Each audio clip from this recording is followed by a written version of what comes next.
Tick-tock, time to rock. Good evening, good morning, good afternoon to everyone who's watching from all over the world. Yes, I'm alone.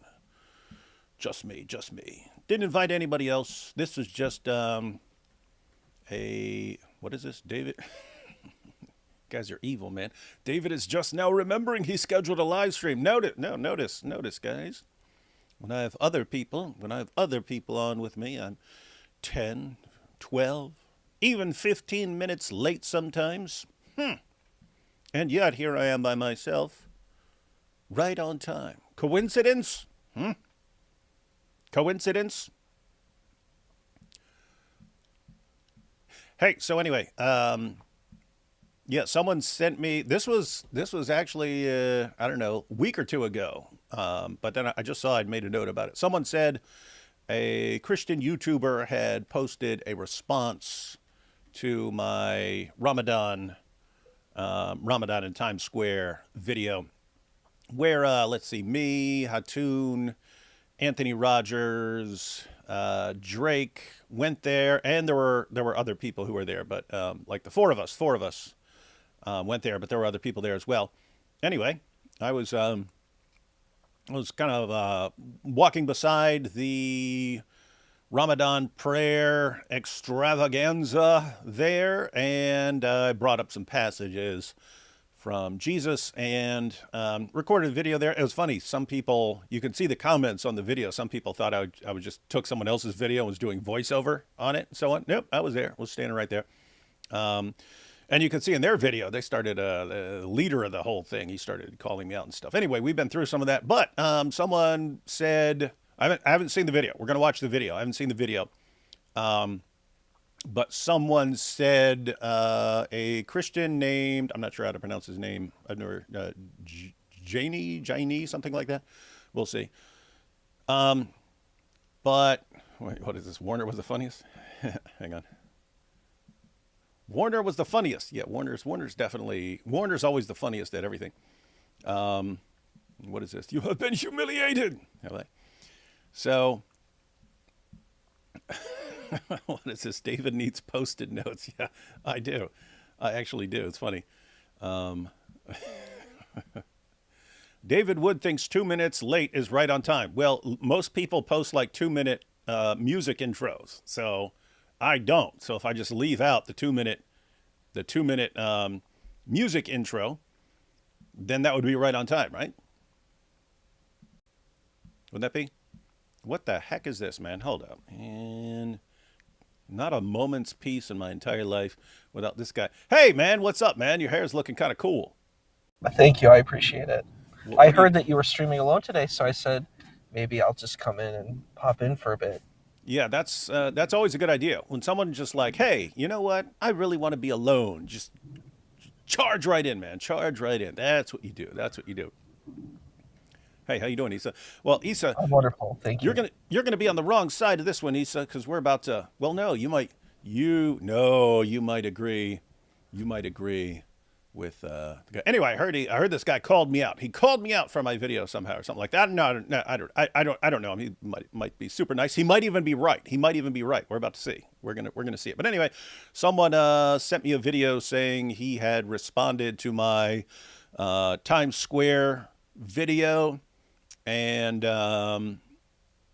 so anyway, I usually think about these things. If I'm going to watch it, then if there's no other live, if there's not already a live stream and I'm going to watch it, I might as well just click live and then watch it, and then everyone can watch it, and then everyone can see whether this guy's right and D Wood is completely wrong for once, or they'll see that this guy's completely wrong and has no clue what he's talking about, or that David Wood is partially right and this other guy's partially right, and so on. Anyway, we're going to go ahead and check it out. You got that, Issa? So no shenanigans. No Sufi magic and spells and stuff during this during this live stream. Hey, let's see here. Someone said it wasn't too long ago we saw a group of Muslims gathered in Times Square to, of course, pray. Oh, hey, that's good. That's good. That means some of you have seen this, right? Hey, how many of you saw? I still don't know how to pronounce his name because that could be Janie, I don't know. How many of you saw that? Because he apparently has a funny line. It wasn't too long ago we saw a group of Muslims gathered in Times Square to, of course, pray. Hey, that's actually a funny line. I might like this guy.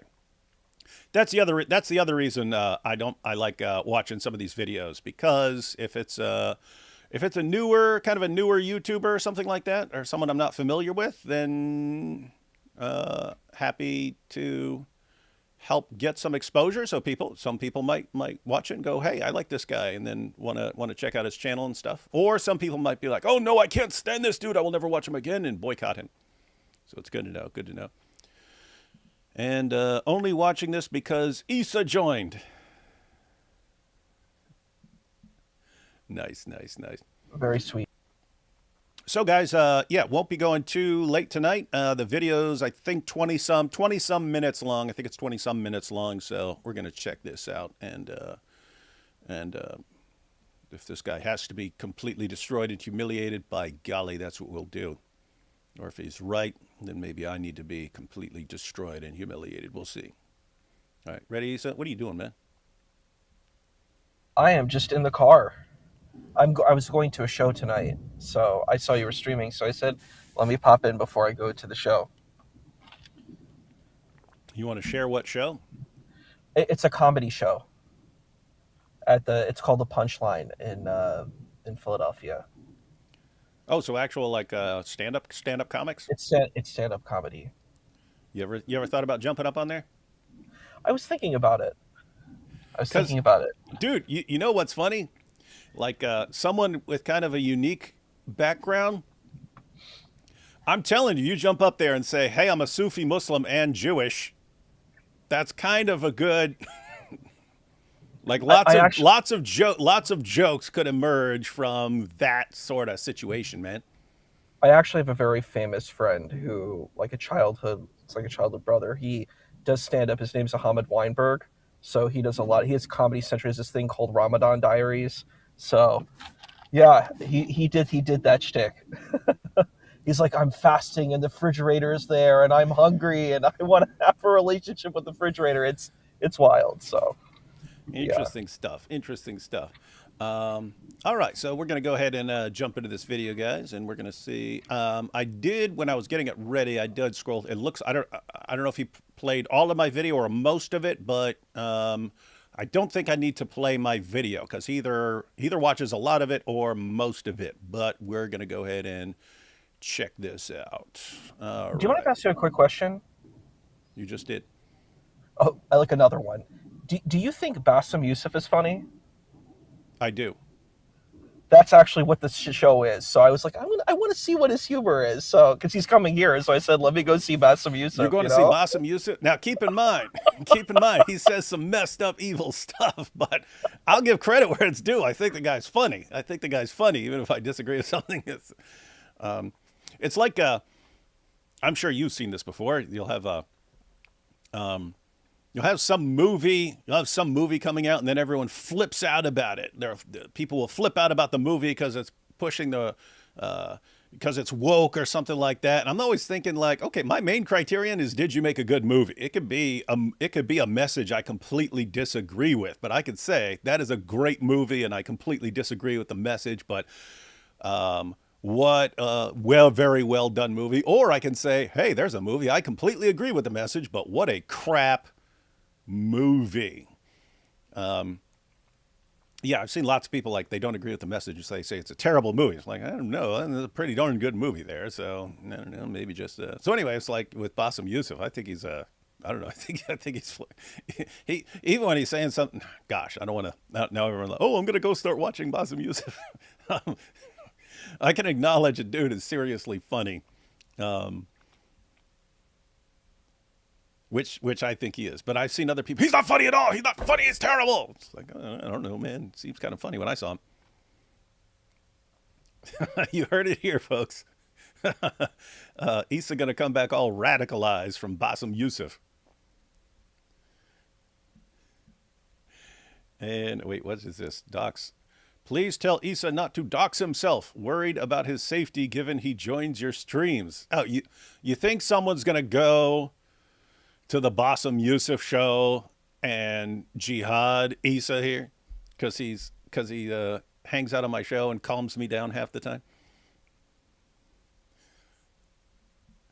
Highly doubt it. But I Yeah. think we thank you. Thank you for your sentiment. All right, let's go ahead and check out Janie. Janie. See, it looks like Janie. Does anyone know how to pronounce this name? It looks like Janie, but I would normally be familiar with spelled completely differently. Janie being a girl's name, you know. So Janie got a gun. Janie got a gun. Let's go ahead and check this out. I'm just seeing if anyone knows how to pronounce that name. Come on, guys. You're here for one reason. That's to tell me how to pronounce names. I'll check back in a second. Well, matter of fact, maybe he's going to say it. Let's see. Hey everybody, welcome back to the Least of These podcast. My name is Janai Jackson, and today I want to talk. Did he say Janai? He said it too fast. It sounded almost like Shania. It sounded too fast. Maybe it's Shania. Back to the Least of These podcast. My name is Janai Jackson, and I today think he said Janai. Janai. Okay, yeah. Some people are saying Janai. Okay, Janai. All right, Janai. All right. I want to talk about something that's recently caught my attention. You see, it wasn't too long ago that we saw a group of Muslims gathered in Times Square to, of course, pray. And I believe it was in commemoration of Ramadan, if I'm not mistaken. And you know, that in and of itself is not really what I found particularly interesting. Rather, what I actually found most interesting was what David Wood did whenever he got there. Ha! I am the most interesting thing about that. All right. And I want to show you this video so that you can see exactly what I'm talking about, because I do not want to misrepresent anything that's happening in this clip, right? I want you to see what exactly happens for yourself. And so here's the clip. Look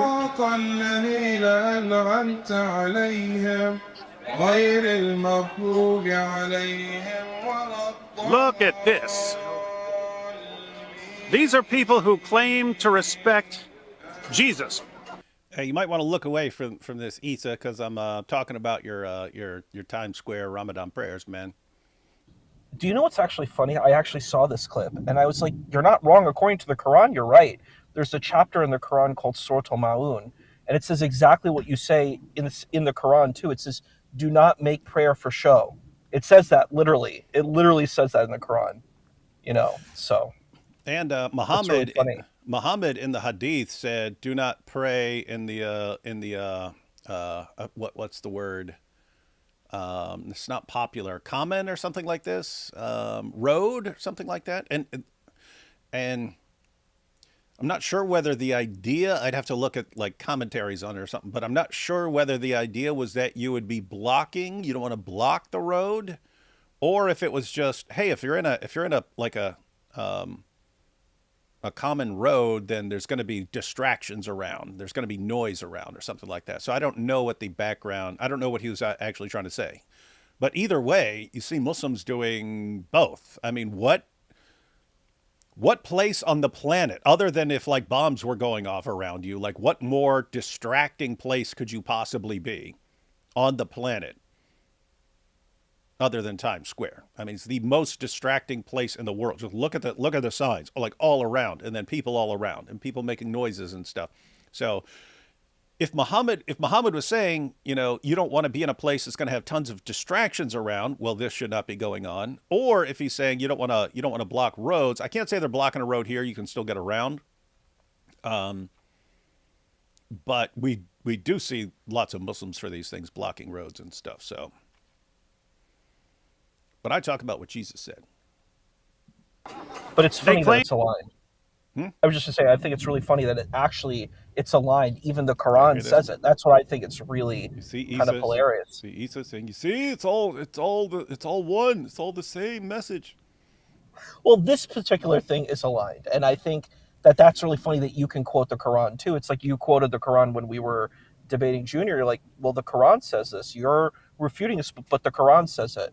So are you going to go against what the Quran says? To honor Jesus. They claim to follow Jesus. but they pay absolutely no attention to anything he said. What would Jesus say about Muslims gathering in Times Square to get maximum attention for their prayers while they pretend to fast during Ramadan? We don't have to wonder. All we have to do is read in Matthew 6. By the way, look at this. It just went away, but I mean, look, I mean, there's this chick and her luscious lips up on the screen, and I don't remember what's like in the video as far as the background, but you saw screens all around here, like just like butts and lips up in your face the entire time. Like, oh, look at my butt in these jeans and stuff. And it's just like all around. Anyway, let's see. In Matthew 6, Jesus condemns religious practices that are meant to impress other people, acts of righteousness that are just for show. The chapter begins. Beware of practicing your righteousness before other people in order to be seen by them, for then you will have no reward from your Father who is in heaven. Good point. If your goal when you pray or fast or give to charity is to be seen by others, then being seen by others is your reward. Good point. And what I think is interesting about this is whenever you point out to a Muslim, hey, you claim to follow Jesus, but you're contradicting what Jesus said right here. Pretty standard to say, well, that's been corrupted. And then, of course, you go Islamic dilemma. But on this particular issue, so guys, this is basically you have the Sermon on the Mount. So this is part of the Sermon on the Mount.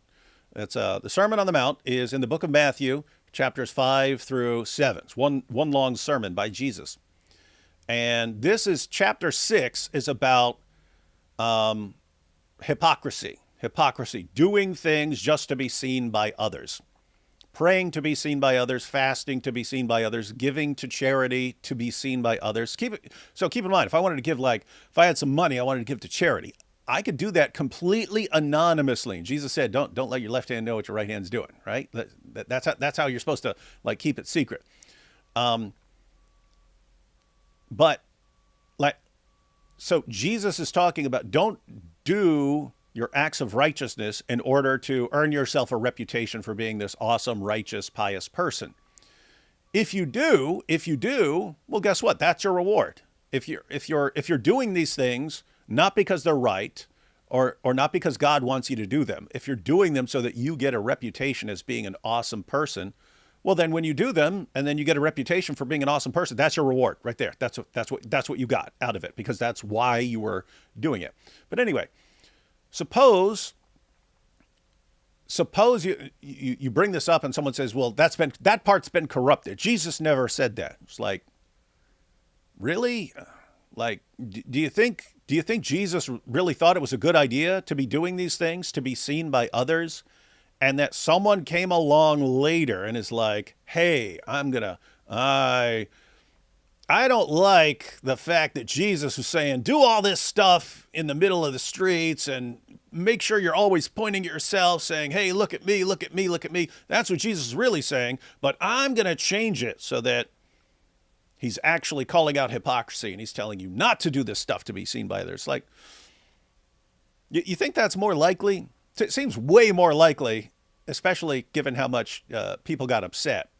I mean, one of the main things that upset people about Jesus was he was constantly exposing their hypocrisy. And so, I don't know, Muslims, even if you wanted to completely ignore the Islamic dilemma and stuff like that, and you wanted to say, okay, I believe a bunch of Jesus' teachings were changed and corrupted over time. It's like, seriously, on this? This seems like paradigmatically Jesus calling out hypocrisy and saying, don't do this stuff in order to be seen by others. And it just shows that this is a made up thing.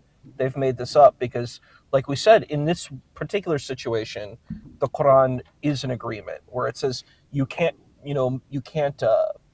says, so woe to those who pray particularly hypocrites, it's referring to that, and are unmindful of their prayers. And they pray just to show off. That's literally what the Quran says. And it's like literally what you're seeing here. Like you see people filming the camera, posting the camera, let me get the selfie in, and it's wild. So not only are they violating, the teachings of the big JC, they're also violating the Quran, which is wild. It's a wild situation. In this case, they're violating both of these spaces. So they're just making up their own thing because they want to look good, and I don't think they really look too good. Honestly, I think you're calling them out, and I think it's fair. Yeah. And someone here said show month. And that's what's amazing, right? It's like, oh, here's the month where we're really going to focus on God and fasting. And it becomes like the biggest show of the entire year. It becomes an entire month of look at us, look at us, look at us, look at us, look at us. It's like, really, guys? Really, guys? What is this here? What is this here? You all can keep ignoring the truth that both Jews and Muslims hate us and Jesus. But whosoever denies me before men, I will also deny before my Father in heaven. What do you mean Jews and Muslims hate us and Jesus? You'd mean like, I grant you some Muslims and some Jews do. Yeah, I could grant that. And some Christians hate Jews and Muslims, even though we're commanded to love everyone, even our enemies. So what are you trying to say? What are you trying to say? And the followers of Christ were all Jews. So are you saying that's what I mean? That's why I'm saying some. It's like, okay, you have. Matter of fact, on Monday, I'm going to have a messianic Jew on live with me and stuff like that. So, yeah, just check yourself. Reward from God. Verses 5-6. And when you pray, you must not be like the hypocrites, for they love to stand and pray in the synagogues and at the street corners. And this part sucked when I was editing because I wanted the passage on the screen. But when I said on the street corners, I like film all around, I like point the camera around and stuff like that. But anyway, I thought it was more important to have the passage on the screen than to show my awesome videography. That they may be seen by others. Truly I say to you, they have received their reward. But when you pray, go into your room and shut the door and pray to your Father who is in secret. And your Father who sees in secret will reward you. If you're praying to put on a show, if you're praying to be seen by others, like all of these people, then being seen by others is your reward, no reward from God. But Jesus isn't done. Verses 16-18. And when you fast, do not look gloomy like the hypocrites, for they disfigure their faces, that their fasting may be seen by others. Truly I say to you, they have received their reward. But when you fast, anoint your head and wash your face, that your fasting may not be seen by others, but by your Father who is in secret. And your Father who sees in secret will reward you. Jesus condemns prayer that's meant to be seen by others. He condemns fasting that's meant to be seen by others. If you're praying and fasting in order to gain a reputation for righteousness, Jesus says that your prayer and fasting are worthless before God. But it gets worse, because when Jesus condemns fasting that's meant to be seen by others, he's talking about people who are really fasting. He's talking about people who are really fasting, but they want everyone to notice. Imagine what Jesus would think of this public fasting if the people doing it aren't really fasting. All right, so that's the video. Now, That's not the end, but you all got the gist. You all got the gist. After that, that's where I call it trans fasting. I said it's feasting that identifies as fasting. So that was classic. But anyway, you guys get the. He played enough of it to understand. There's some conclusion on there, but everyone got the gist. Everything was true. You didn't say anything false there. I don't know what would. I wonder what this gentleman's going to say, but I think you hit it on the note. I think it's what religion should be about, is that you're not a hypocrite and that you are sincere and that you're not, like the best kinds of people, they don't, like you think of like Keanu Reeves, for example. He gave like millions of dollars to the hospital. Nobody knew about it. That's what really giving is. It's not where you give and you show your name everywhere and stuff like that. And I think that's, what, Christ was saying, and that's what the holy teachers teach. So what you said is exactly in line with that. So I don't know what could be offensive about this. We're going to find out. What did he say? What did we conclude his name was? Janai? Janai? Is that what we Yeah, concluded it was? Janai. Okay, Janai. Janai. Let's take these two super chats real quick.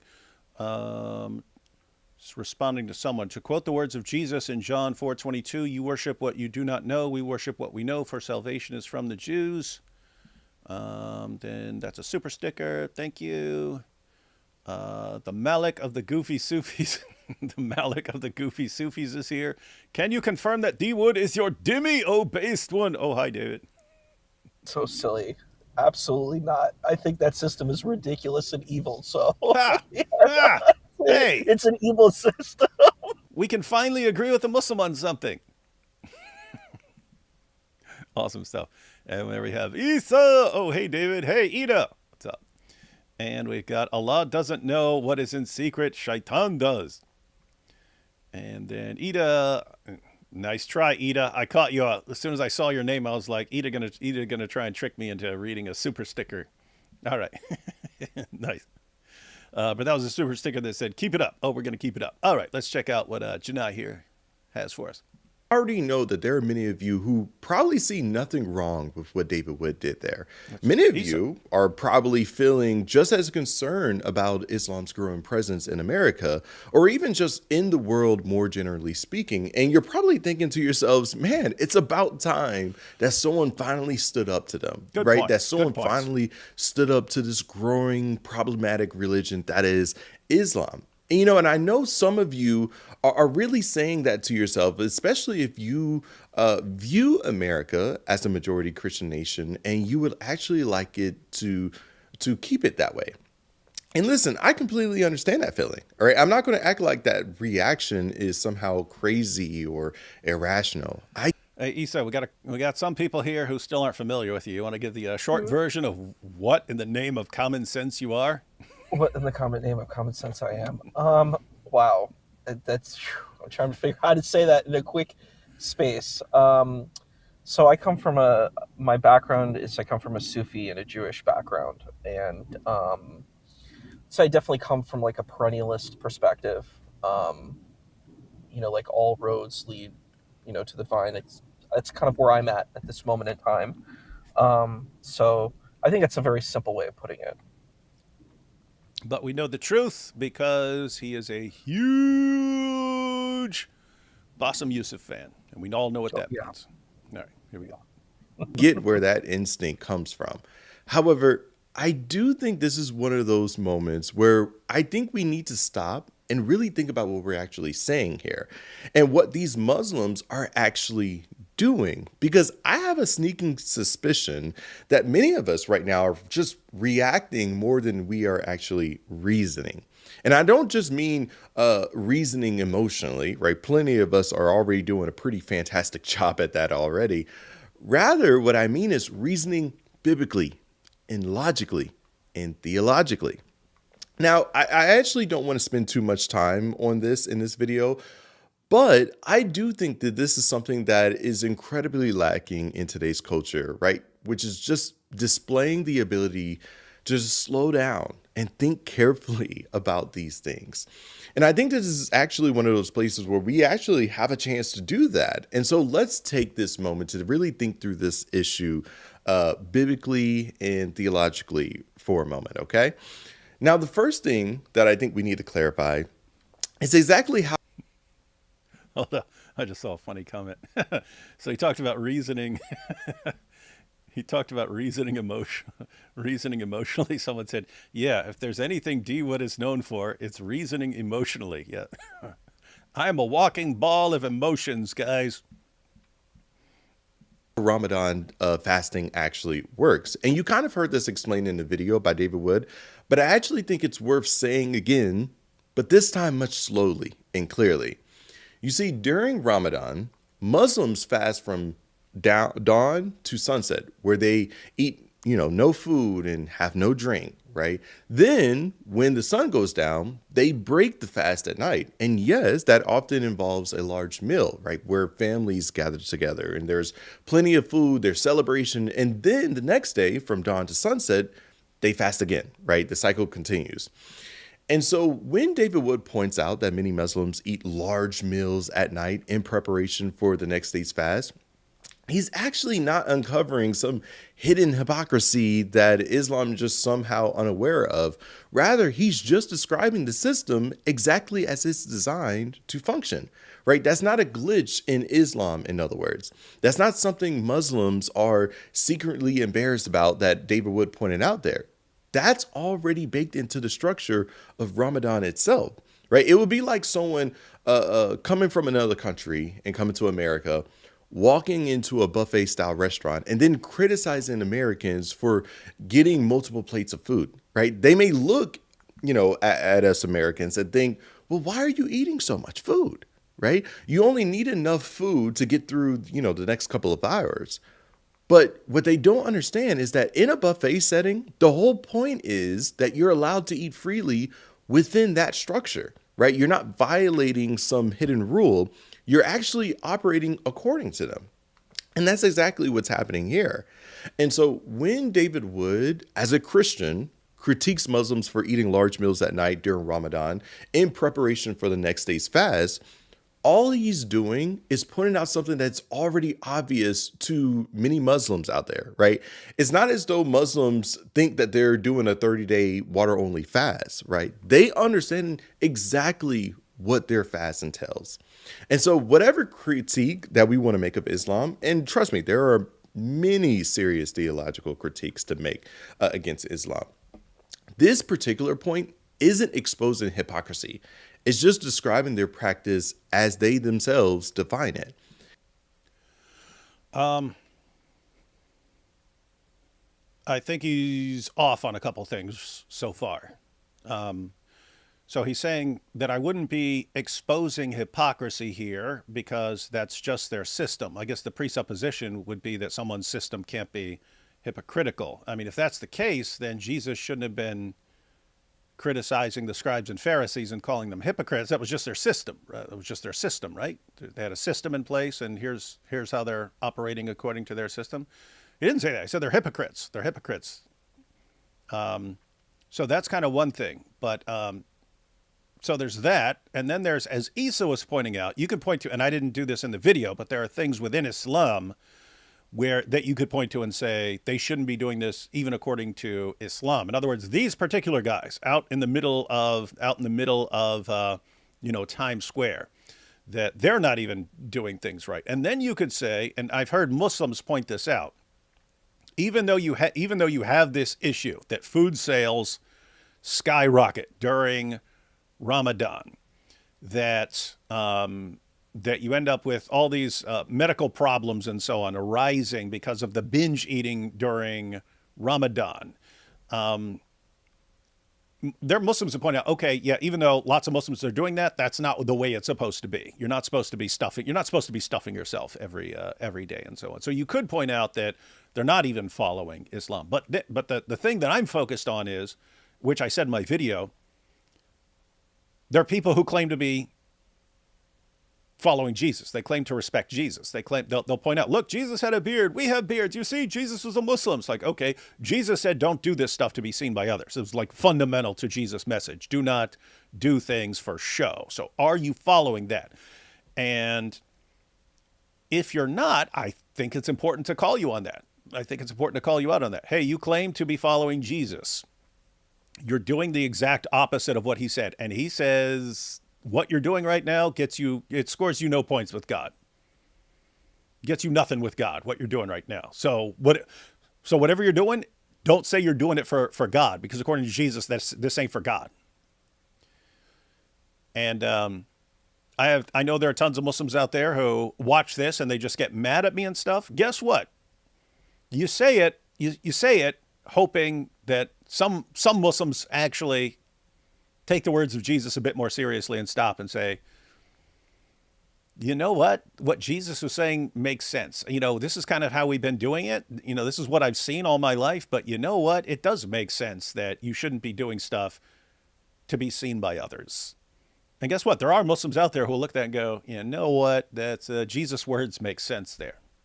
So anyway, the point is, I believe in, calling out hypocrisy where it is, whether it's among Christians, whether it's among Muslims, Jews, atheists, whoever. I don't think you said anything wrong, and I think his commentary against it really didn't help. He was also not really correct. Muslims are supposed to fast before dawn. So there's like a light in the sky. You have to fast before that. So he wasn't correct, even like technically speaking on that. It's before dawn to sunset. But I think your point is correct. He didn't refute the point. He's like, well, there's a buffet. And I'm like, no, the point of fasting, the idea, at least, you'll hear this a lot. The idea of fasting is so you can feel like those who are disenfranchised and impoverished.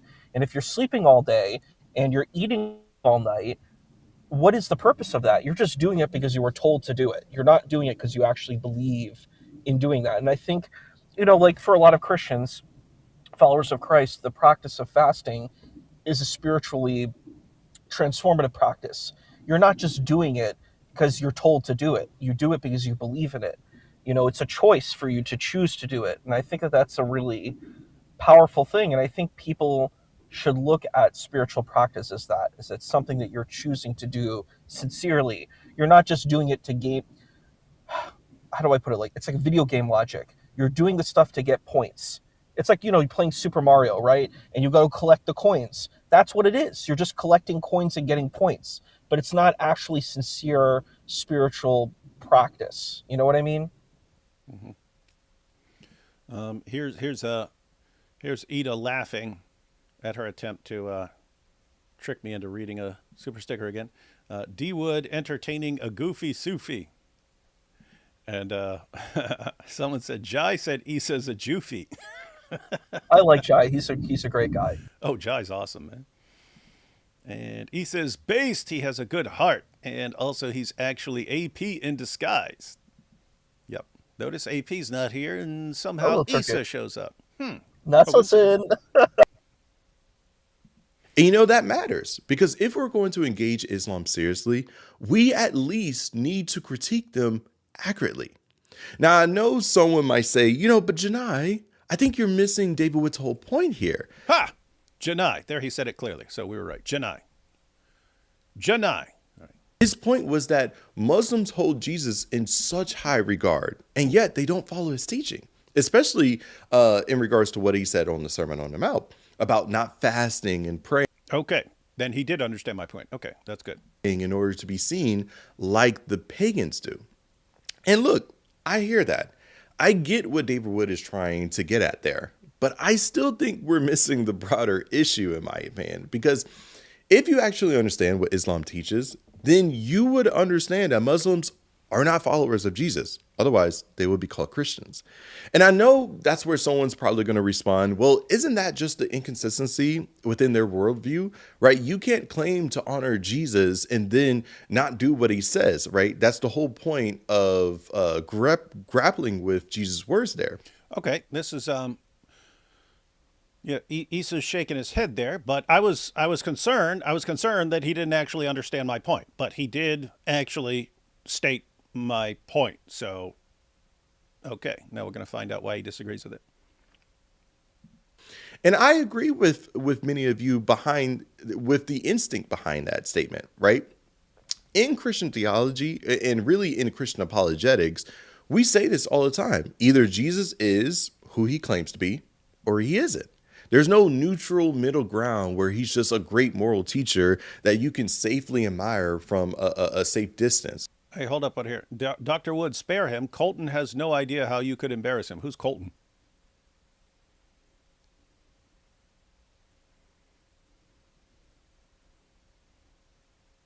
Was Colton someone in the chat? Who's Colton?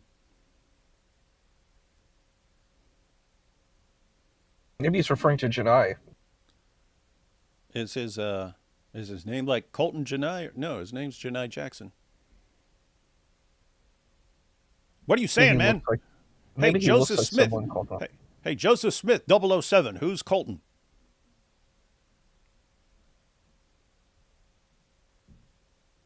Oh, wait, no. Then someone said, I'm Colton, please spare me. What? All right, I'll figure that out later. right? I totally understand that. But here's the thing I still think many people are missing. Muslims do believe that there is a third option, right? They believe Jesus is a prophet. They speak respectfully about him. They'll deny that he's the son of God. Actually, they'll even deny that he's God at all. Oh, wait, someone said, um, he said, no, Colton Miller, LDS, mocking you, Avery, and Michael Jones on Islam parody. Oh, Oh, Mormon, Colton Miller. I didn't know I was paying any. People saying, David, Dr. Wood, spare him. I didn't know who he was. So I don't know. So he was totally safe from me. one thing about this is it doesn't make sense what he's saying. It's illogical. Like in one statement, he says, "Well, Muslims don't follow Jesus," and then in the next moment, he says Muslims do follow Jesus. Which one is it? Do you follow Jesus as lip service, or do you really believe what Jesus says? Because basically what it sounds like he's saying, well, Muslims just follow Jesus as lip service. They're saying he's a prophet, but they don't actually believe in anything he says. He's sort of like a peanut gallery prophet, like in a baseball game, you see like the bleachers. Jesus is sort of some guy on the bleachers, and that's it. He's an NPC in a video game, like a non-playable character. He's just not important. He's kind of there. You see some picture, but he doesn't have any real importance outside of that. That's kind of what I'm hearing Janai telling us. Yeah, and as far as like most Muslims, it when they we follow Moses, we follow Abraham, we follow Jesus, we follow. No, you just follow what your Dawa guy told you. But one of the things he told you is that you're the ones who are following all these other guys better than everyone else, and you have no clue what anyone ever said.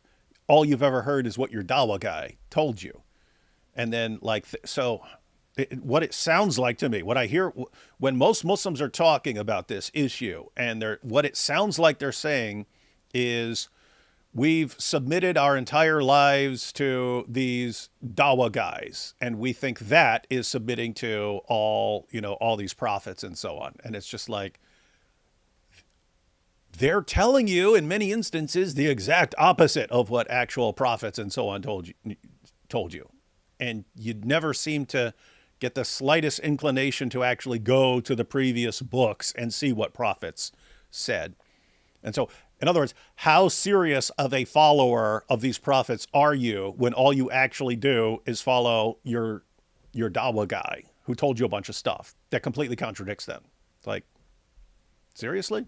If I were doing that, I'd want someone to tell me. So happy to tell you guys. Right? And if you push them even further, they'll often tell you that the Bible has been corrupted, and many of the teachings that we hold to and that we attribute to Jesus aren't really from Jesus at all. Now, you might think that all of those positions are completely untenable. And again, I would actually agree with you as a Christian, but that's not the point that I'm making right now, is it? Rather, the point that I'm making is that if we're going to critique Muslims, we have to critique them based on what they actually believe. All right. And this is where I think the reasoning in moments like this just completely goes off the rails. Because when you go to the Sermon on the Mount and you say, hey, you shouldn't be doing that because Jesus said somewhere in Matthew chapter 6 not to fast and pray to be seen by others like the pagans do, and you claim to honor him, right? I can understand how to so many people that sounds like a slam dunk. That is until you realizing you're making a category mistake. You see, the Sermon on the Mount is in its primary aim, instruction for believers. It is Jesus teaching his followers what life in his kingdom looks like. Now, there is some overlap with general moral truth, right? It is still bad to commit adultery, for example, or to murder, right? Or to lust. All of those things are true. But at its core, this is Jesus giving covenantal instruction, right? This is Jesus telling his people how to practice righteousness before God, which means that this critique lands perfectly if you're actually talking to Christians, right? If David Wood was addressing a bunch of professing believers who are putting on external displays of piety to be seen, then yes, absolutely. Matthew chapter 6 is exactly the right text to go to, right? That's Jesus rebuking religious hypocrisy inside the covenant community, right? That's the whole point. That critique makes perfect sense because you're holding Christians to Christian standards. But Muslims, my friend, don't operate within a Christian framework. And according to the Christian framework that David Wood is appealing to, Muslims would be, yes, pagans, right? They are outside of Christ. They reject the gospel. They reject the Son. They reject the very authority of Jesus in the way that Jesus demands to be received. And so I just want you to think about how strange the argument becomes when you actually slow it down and think about it for just 2 seconds, right? Because it's basically like saying, hey, Jesus said don't do external displays of piety like the pagans do. So why are you, as a pagan, doing external displays of piety like pagans do? So, just to be clear, you would say that according to Jesus, what was going on in Times Square was what the pagans would do, right?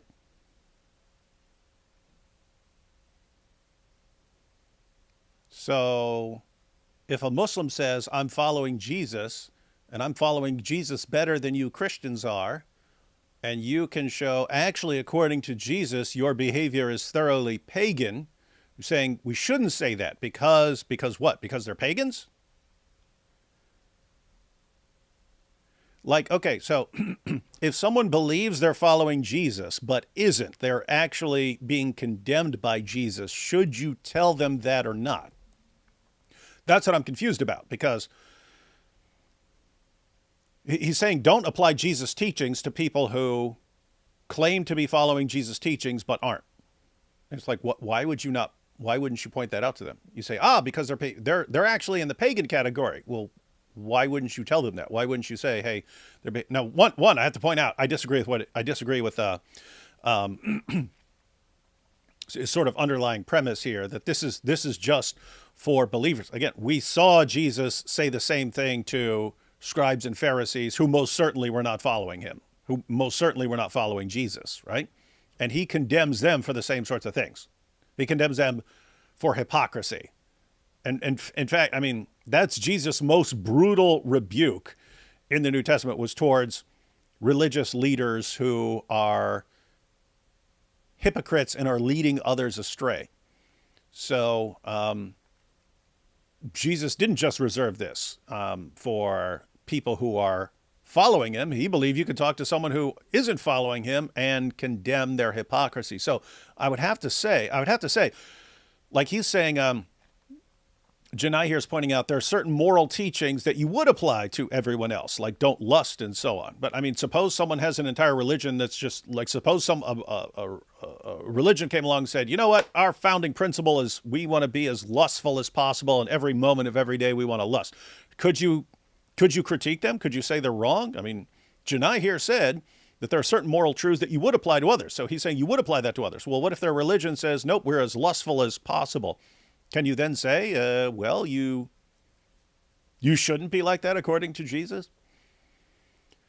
So I think as far as don't be a hypocrite and don't do your acts of righteousness for show, I think Jesus would say that to anybody. If your religion is built around doing things for a show to prop yourself up and show what an awesome guy you are, I don't know. I think sounds like Jesus would condemn that for anybody. There's also another problem here. This is a kind of a fundamental problem. The issue is he's saying that Jesus is a prophet for Muslims, right? So if that's the case, then Muslims are beholden to what Jesus taught. Your argument is correct. That is a part of the axiom. It's not like you're talking to an Aztec or a Mayan, right? Mm-hmm. Or like a Buddhist. You're talking to, or let's say like a person who follows like Dharma. you're talking to a person who does believe Jesus is legitimate and does believe that Jesus' teaching is a part of the same teaching that God has always taught, because that is the teaching of Muslims. This is the problem of why you can't say the Torah, the Zabur, and the Injil are corrupted, because the point of Islamic tradition is that the teaching has always existed and will never be destroyed. It's always this consistent narrative. So if you say that the chain is broken, and you say the prophets are lost and the prophets' teachings are unimportant, then what you're saying is basically Islam is obsolete and Islam is illegitimate. This is the problem. Your critique is fair. It is a very valid critique, and it is an internal critique. His point is incorrect. He's saying, oh, you're making an external critique, not an internal critique. No, you're making an internal critique. Not in the same And sense. yeah, I said that just to show everyone that Issa does have a sense of humor about this stuff, unlike lots of other people. yeah, it's an internal critique, and your argument is valid. And he didn't really address it. He's like, yes, you're not following Christianity, and that's fine. That's a valid point, but that's not your argument. Your argument is, and I wish you had brought like Quranic stuff too, because that would make it even stronger. You have the Bible and the Quran that are refuting these people. The Quran refutes them too, and they're stuck in this place. It's just like when you with the Islamic dilemma. If a Muslim says that the Torah is corrupted, they're refuting the Quran. They're going against the Quran. If they're saying, hey, you can't make prayer for show, the Quran says you can't do that. And you say, well, I will do that. Well, then I'm like, then you're in violation of the Quran. So do you want to be in violation of the Quran? This is the problem. You're stuck in these places. And I think one thing that we've learned is that there's a lot of people who say, I'm doing this religion. You could say this even with like Christians. You might have Christians who, exploit, use, and hurt people, right? And do prayers for show and fasting for show, right? And they do these big, opulent things. And you could say, nope, the Bible tells you can't do that. You know what I mean? The same thing the same thing follows, and I think that this gentleman has there's mistakes with this point of view. Yeah, and I think what Issa just said, as far as the internal versus external critique, I think that is probably like the main area of disagreement right now. So yeah, he's thinking that I'm standing outside, so I'm not a Muslim. I'm outside of Islam, and so is Jesus, and we're giving an external critique of Islam. We're saying, "Hey, here's our rules, and you're not following our rules." And he's saying, "Well, yeah, but you're out. You're not in their group. That's not a critique of. You're standing outside their group." And Isa pointed out, no, it's an internal critique. So Islam views itself as you've got the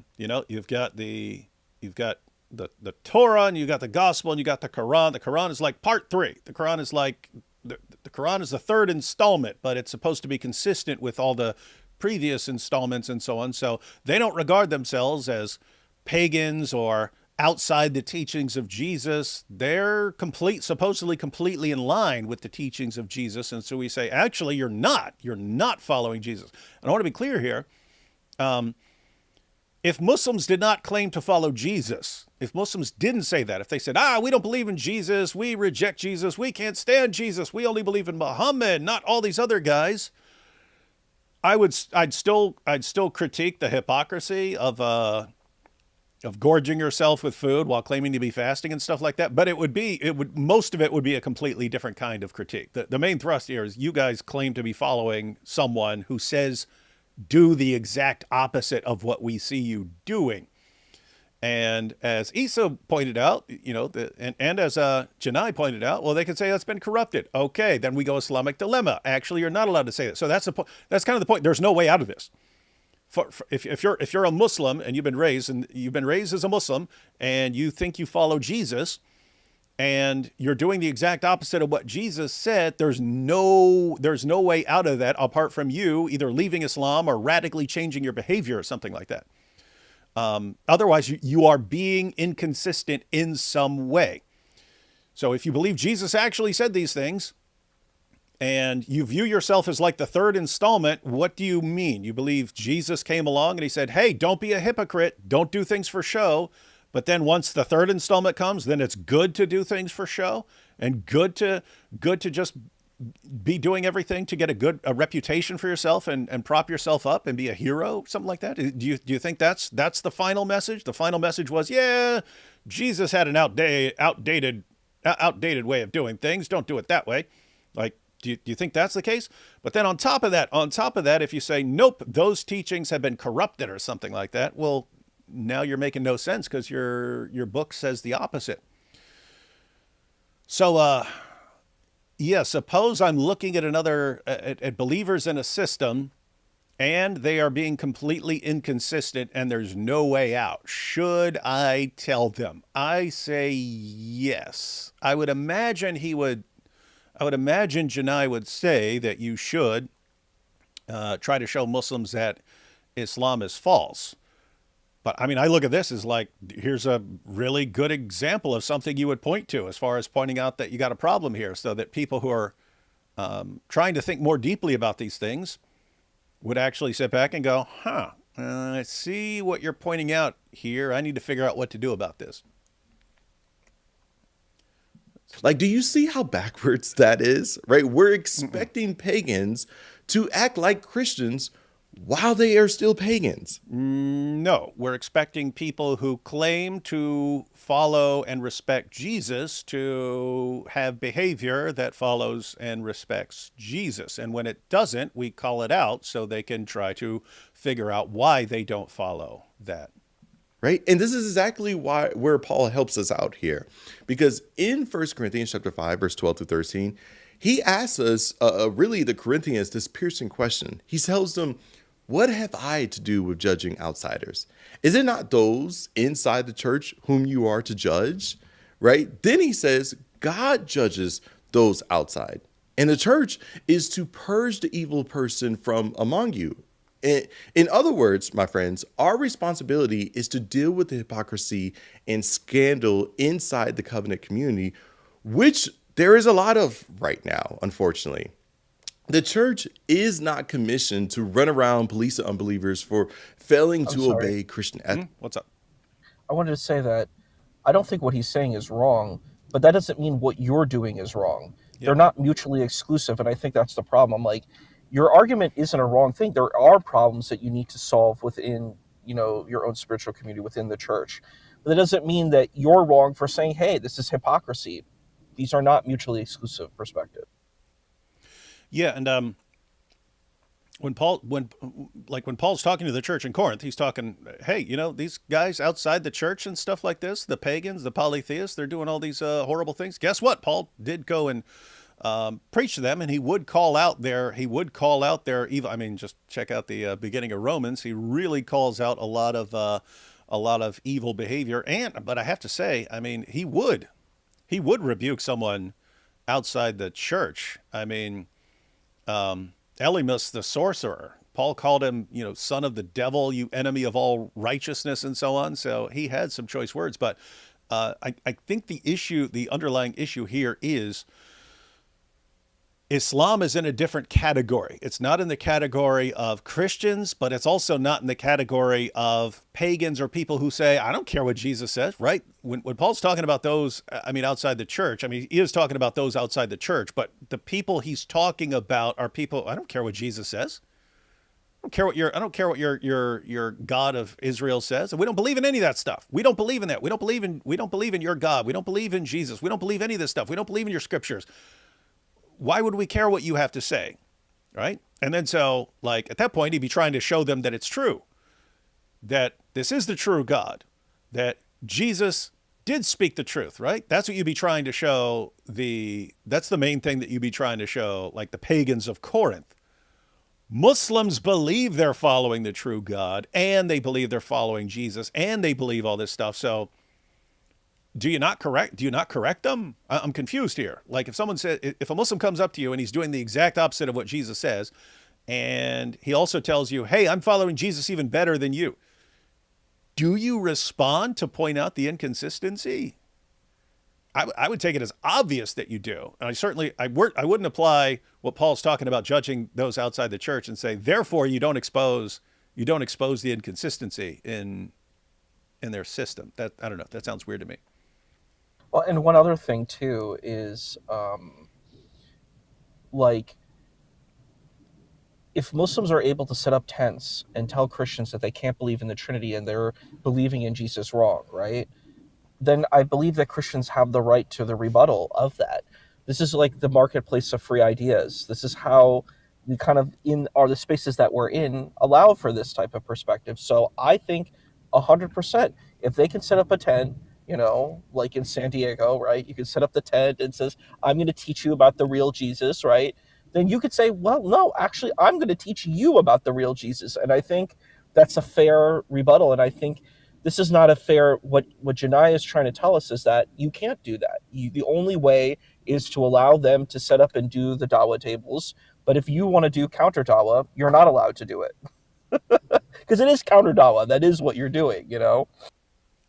Yeah. I don't know. It's just weird to me. Like pointing out inconsistencies in opposing ideologies seems like an important way of showing that they have a problem and that they need to think through these things more carefully and so on, and maybe eventually lead people out of that ideology. To say we shouldn't do that because we'd be judging them for not being Christians or something like that. I don't know. Sounds weird. Take a couple of these real quick. Dr. Dewood, please react to the Islamic Dilemma Al Zut. It's hilarious, and you look really cool as a mariachi. Yeah, no, I did. I shared that. That's a good, funny video. Hey, Isa, I know you have experience working with children. I'm currently working in a company church in the UK. Have you got any advice for me? Like to work with children, or just like working in a church. Like, I would say for children, make sure that you have really easy, visible types of books that you're teaching from, because like when you have like you know things that children can connect with, that makes it really easy for them to learn. You don't want to use lots of words. You want to have like nice big images and stuff like that, and you can have like nice Bible stories and maybe like nice Bible videos and stuff like that. I think those would be kinds of good things that you could use within your church as good material to draw children in. Here we have, what are Jesus' Quranic teachings that we should follow? What's the Injil? Well, that's a long, going to be a long answer to that one if you want to give the Islamic response as far as what's the Injil. Because the actual answer is pretty obvious and straightforward, but it doesn't work for Islam, and therefore kind of no one knows. So it's a rough situation. But we'll continue working on that one all year. Sounds like Janai is saying that when the Bible says something is morally wrong, that only applies to Christians, not to other people.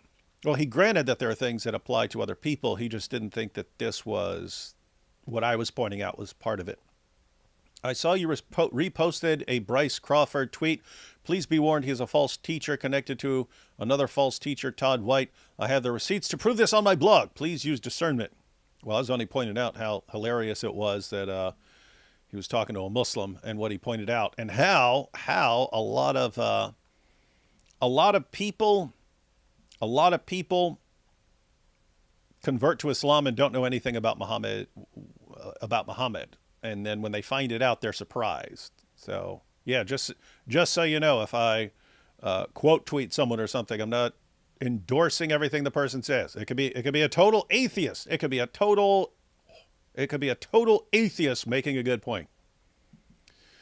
I'm glad you're both streaming together. It's always nice to see you both. Yep. And you have main thrust here. That's what Muhammad said. Very rude, very rude. His argument seems very disingenuous. I don't think it is. I think I can kind of see where he's going. It just, I think it comes down to what Isa was saying. Like he's interpreting what I'm saying as an external critique. Isa and I are both interpreting it as an internal critique. So let's see. That's not our mission, right? And so, no, our job is not to go to Times Square and to interrupt a Muslim prayer gathering because it doesn't align with our Christian moral values, right? That's not the mission of the church. And I think when we start acting like it is, we're not being bold, we're just being confused. Now, I could honestly end No, so he thinks we were there to give a moral critique. There for a couple reasons. So one is, and I said this when I was talking to the guys there, This is a flex, right? This is and I'm saying this just because I see this every year. They'll have a prayer in like Times Square, and then all the messages are, "You see, we're taking over America, we're taking over New York," and so on. It's like, okay, if you're actually going out there for that, if you're going out there for a show of strength and look, we're dominating and so on, okay, well, we get to respond then. I get to respond to that, right? No, you're not taking over anything. You're not. You're not. And that's just like U.S. citizen David, right? That's in other words, that's separate from. That's not even like a Christian critique. That's not as a Christian. I'm responding to this. That's regardless of what I was. If I was a Jew, if I was an atheist or whatever, I would not want this taking over. So, and here in the United States of America, you have a right to respond. Guess what? These guys have a right in the United States of America. They have a right to gather in Times Square and do their prayers and be shouting stuff over the loudspeaker. They have a right to do that in the United States of America. If you're doing it to flex, on people, okay, then I also have a right to respond to everything you're saying and to make fun of it. So there's that. There's the fact that these guys are flexing every year. In addition to that, it's that these guys are claiming to be the true followers of Jesus Christ. Okay. Do I point that out to them? I think it's really important to point that out to them. So anyway, this is not just this. He kind of seems to interpret this as, I'm just looking at Muslims going, huh, these guys aren't behaving like Christians. Let me go and tell them that they're not behaving like Christians. No, I know they're not behaving like Christians. But they are claiming to follow Jesus Christ and contradicting everything he said. So why wouldn't I tell them that for those, and it's always a minority, but for those who are actually going to think through this? Brother, I have to head out now, but I really appreciated being with you tonight. I love these kinds of streams, and I hope to see you in the next one. Mm-hmm. Yeah, so we're having this awesome discussion here, ladies and gentlemen. But Issa has to go see Bassem Youssef. And he even got there, because you see he's waiting in his car, right? He even got there like 3 days ahead of time so he could be at the front. So he'd get the best seat. I'll see you, friends. Yep, catch you later. See you, Dr. Wood. Peachy. Started off with too much cargo. All right. Back to Janai here. This video right there. But I actually think this exposes something deeper that I think we're missing, especially within, evangelical culture more broadly. Although I still think this kind of shows up in other Christian traditions as well. And many of you know what I'm talking about, especially since I've mentioned this before on this channel. But I'm starting to make it more of a focus, because we're not just seeing it explicitly taught anymore. Rather, we're seeing it functionally lived out in a lot of these circles, right? And that's the subtle shift towards Christian nationalism is what I'm getting at. Now, from my understanding, David Wood does not advocate for Christian nationalism. In fact, You are correct. believe I've actually heard him critique Christian nationalism before, right? And I actually would commend him for that. So this isn't me saying that he's out there waving the flag of Christian nationalism. That's not what I think David Wood is doing. Rather, what I am saying is that in this moment, he is functionally operating like a Christian nationalist. Because what's being assumed underneath the reaction is that America is this Christian nation where people who live here are expected to conform to Christian moral standards. And when they don't, it feels like they're doing something unconstitutional or illegitimate, or it's what's probably taken place. No, so the idea there would be like, and he already said he's not saying this is what I'm doing or something like this, but he's saying it's like an underlying idea that the United States is supposed to be a Christian nation, and so when I see Muslims and they're not Christians, I need to go and stop them. Guy, you see me stopping Muslims from like praying in their mosque and so on. You're in a different category if you're. And I don't want to just say in Times Square, because I mean Christians gather for things in Times Square, Jews gather for things in Times Square. If this were just if it weren't a flex, if it wasn't and I know it's a flex. They're saying it. They're saying it when they're saying it when they're talking. They say it when they share it. Islam is taking over. Islam is taking over. Let me be clear here. Not wanting to be taken over by Islam. I mean, Christian nationalists would have the same position on that. They don't want to be taken over by Islam, but so should everyone. If you're a Christian nationalist, you obviously don't want to be taken over by Islam. If you're a Christian but not a Christian nationalist, you should not want to be taken over by Islam. If you're a Jew, you should not want to be taken over by Islam. If you are an atheist, you should not want to be taken over by Islam.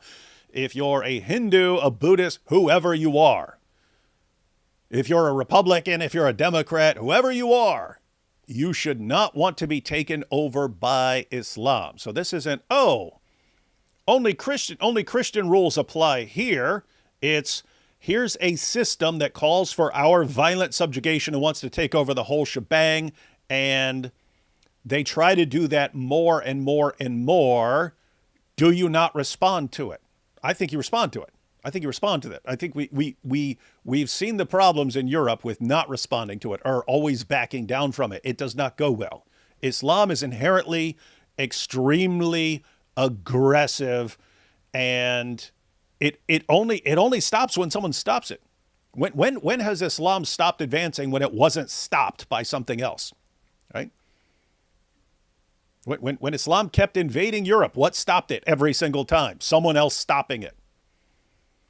So, yeah, I don't. Again, this is a situation where a Christian nationalist would not want to be conquered by Islam. I would say no one should want to be conquered by Islam at all, period. It's a really, really bad idea. In fact, if you're a Muslim from a minority sect of Islam, you should not want to be taken over by Islam. Why? Because they're gonna go after you too. So everyone should be on the same page of this issue. Now, to be fair, this isn't just David Wood who I think is making this mistake, right? Hang on. We had a Ground Zero gifted 10 memberships and then gifted another 50 memberships. So that is a lot of people. That is a lot of people who just got memberships. You can all thank Ground Zero for that. Cool stuff. All right, here we go. I'm seeing this really on a broader scale, right? There are so many Christians who feel outraged at the growing Muslim presence in America, right? Many of them feel threatened. There's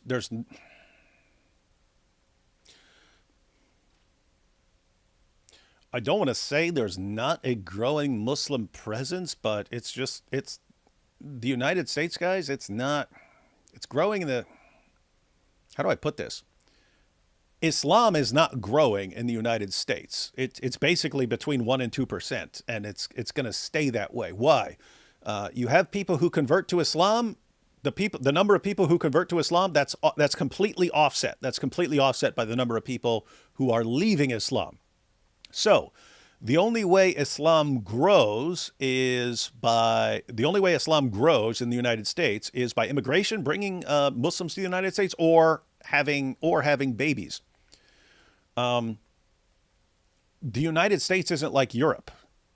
It's not where you just, like in Germany and France and stuff, where you had, tons of people, a million people just pouring out of Syria and stuff like this, and just going to European countries and stuff like that. You're not getting that massive influx there.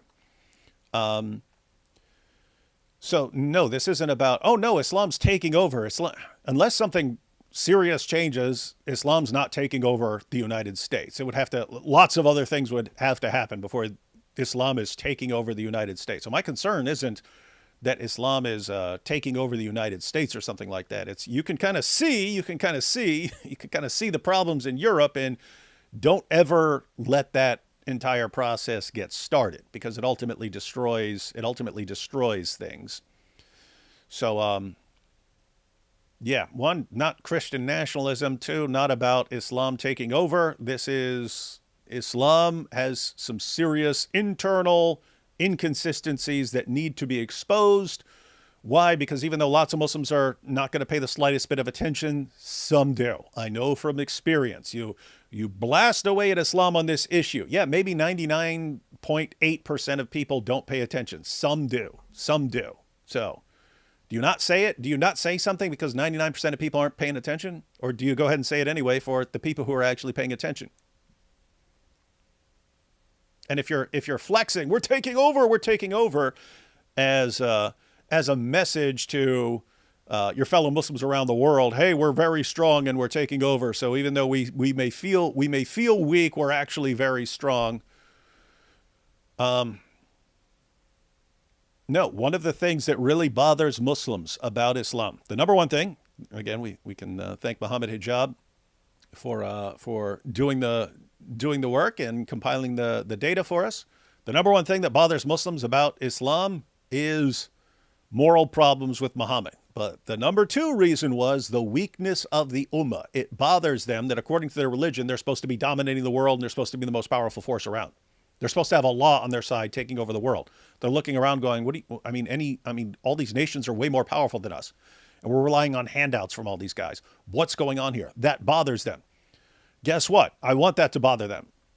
I want it to bother them that what their religion teaches about them being so strong and they take over the world and stuff like that, it doesn't line up with reality. So when someone is in Times Square, we're so strong, look at us, we're taking over, Islam is so powerful. I want people to know, no, you're not powerful. Stop that. You're not. You're weak. You're weak. Why? Because it's not true. It's not true that the creator of the universe is on your side to take over the world. It's not true. Right? They feel like there's a cultural shift happening, right? They feel like they're losing the country. And again, I want to say that all of those feelings are completely valid, right? I don't want to dismiss that or poo-poo on that or whatever the case may be. But I do think we have to remember something very basic. We live in a country with religious freedom. That means Muslims can live here and practice their religion here. Atheists can live here. Hindus can live here. Christians can live here. You can be a citizen of this country and not be a Christian. And I'm going to say something that might surprise some of you, especially some of you who may be listening to this and are obviously Christian. I actually think that's a good thing, right? Now, do I think that it's a good thing that people reject Christ? Of course not, right? I believe everyone should repent and believe the gospel. But I also recognize that the Bible does not present us with a world where everyone just is going to become Christian before Christ returns, right? Scripture consistently presents us with a mixed field where believers and unbelievers coexist until the final judgment, right? Jesus tells us this very plainly in the parable of the wheat and weeds in Gospel of Matthew chapter 13, right? The wheat and weeds in that parable grow together until the harvest, right? Then when the harvest comes, that's when the separation happens. It happens at the end. It doesn't happen now. It doesn't happen through state power. It doesn't happen through coercion. Rather, it happens at the final judgment by God himself, right? That is the reality that the Bible gives us. And so that means in the meantime, what is the wisest arrangement in a pluralistic society is religious freedom. And not just because it protects others, but because it protects us as Christians, right? Because all it takes is one election cycle. All it takes is one administration shift, right? And I know some Christians probably, they get comfort seeing these politicians use this Christian language and appeal to evangelicals more broadly. I know some of you feel pumped whenever you see that, right? And look, in a certain aspect, I think that is good. But I just need you to know it's good until it's not. Right? If you build a system where religious freedom is weakened for Muslims, which I know a lot of Christians, unfortunately, right now is trying to advocate for, I just want you to understand, don't be surprised when it begins to start being weakened for you. Right? And history has already shown us this reality. Guys, so for everyone who's disagreeing with him, what he's saying now is true. It doesn't have anything to do with what we were doing in Times Square. So he's pointing out, and I've pointed this out. I've pointed this out before. So take something like the hijab. I actually understand reasons for banning burqas as far as like security concerns. You can't identify someone. If someone in a burqa committed a crime, how do you identify the person and so on? I get that. Even with that said, I'm not a fan. I'm not a fan of. Uh, let, let me put. If I were in charge, I would not be telling Muslim women they can't wear a burqa. I'd be in favor of like harsh penalties for men who are making women wear burqas or something like that. There would be some pretty harsh penalties, but I wouldn't be telling Muslim women that they can't wear a burqa. And it's not because I don't think it's a screwed up system. It is. It's once you say you're making it illegal, then you're saying that the government can be telling people what they're allowed to wear and so on. And I don't trust governments. I just don't trust governments with giving them giving them giving them a wider range of powers to tell you what to do. So anyway, with the burqa, I would at least understand it. So when a country does, I said I wouldn't do it, but when a country says we're banning the burqa or something like this, I get it, and I don't object. It's your country and so on. I see that you have reasons. So suppose it's just the hijab, right? Just the hijab. That's where you're not covering your face. So there's not a security concern. If a government were to say Muslim women can't wear the hijab, now you don't have the security issue where you can't identify someone. You would have lots of people who would say, darn right, ban that thing. Okay, what did you just tell your government? You just told your government whoever's in charge gets to decide what people are allowed to wear. And what Chennai here is pointing out is, okay, that may go the direction you want it right now. What happens when the next administration comes in and they say, actually, Christians, we don't want you wearing crosses or something like that? It's like you already agreed with the previous administration that the government gets to tell you what you're not what you're allowed to wear and what you're not allowed to wear as part of your religion. So he's totally correct in what he's saying here. You need to be careful about what you want your government to do, because when you say, I want my government to do this, you have just agreed that your government has the authority to do that. And people agree with it when it's going against someone they don't like. Administrations change, and so on. So he's correct here. It's just, I don't see what that's got to do with anything we were doing there in Times Square. For example, when Constantine the Great made Christianity the favored religion of the Roman Empire, many believers at that particular time rejoiced, and understandably so, right? They were persecuted. They were fed to the lions.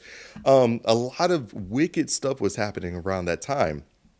And so they recognized that in one sense, Constantine coming to power was... Hang on here. So Salvage Control said, D. Wood, there is no reason on earth why a woman should wear a burqa. Period. Shut up. There can be a reason. What if she wants to?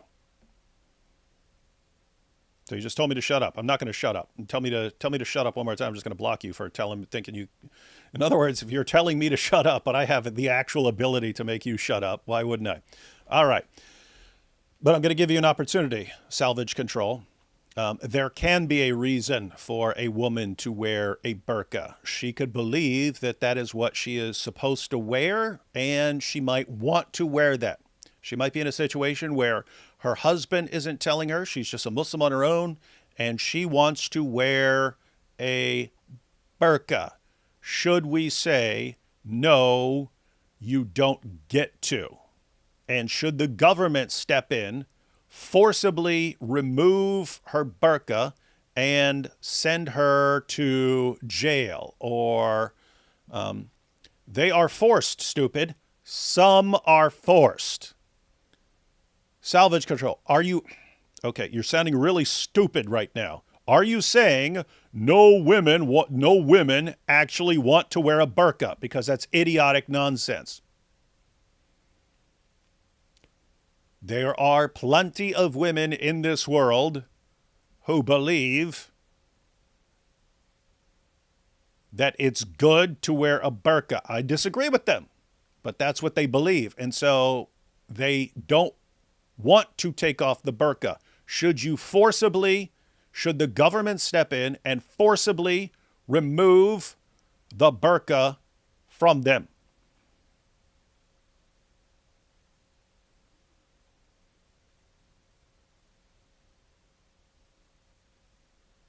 All right. So let's see this. So we have Obelisk Universe say yes. And we have Giovanni Garcia says yes. All right. Let's get a couple more yeses in here.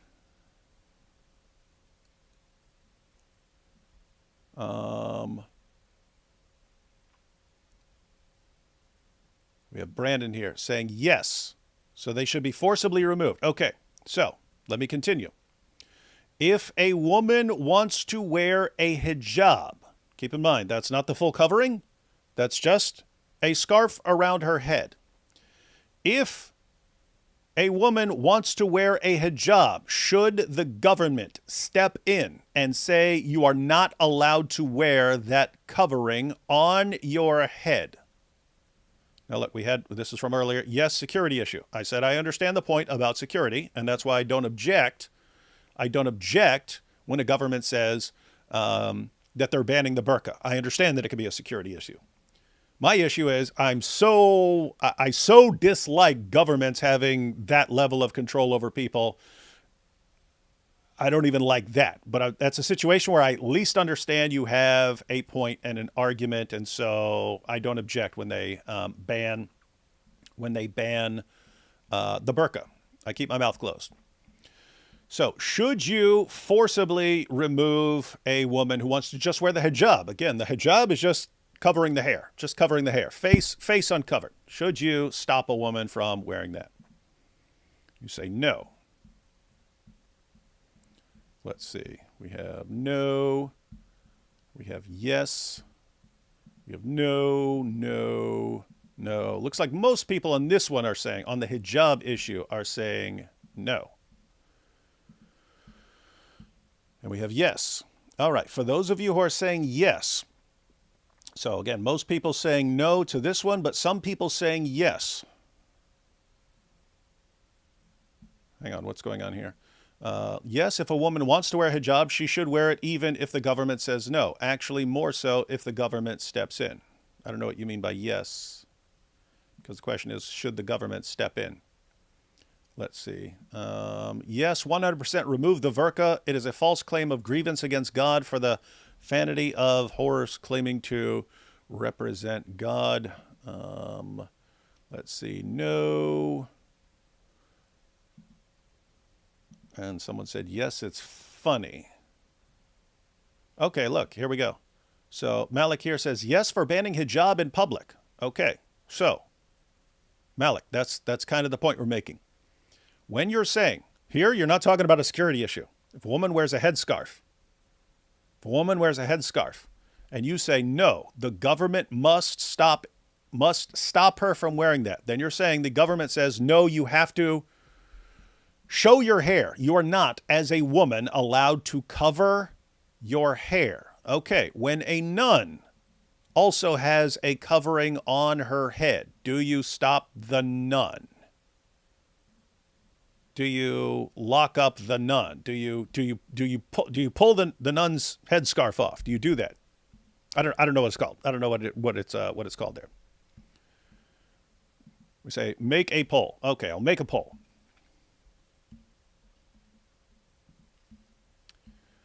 We're going to do a poll, guys, not in the Zoot sense. Should the, let's say, U.S. government forcibly stop women from wearing a hijab? I'll put in parentheses headscarf just because not everyone knows the terminology and some people think the hijab is the burqa is the hijab or something like that. Should the U.S. government forcibly stop women from wearing a hijab, headscarf? Based on what I saw there, it sounds like most people would say no. And so, let's see. Should the U.S. government forcibly stop women from wearing a hijab, headscarf? Okay, there we go. And that's why saying don't allow something because of a security issue is more reasonable than just saying, hey, we don't like this because, it's what you wear in your religion. Because once you say, hey,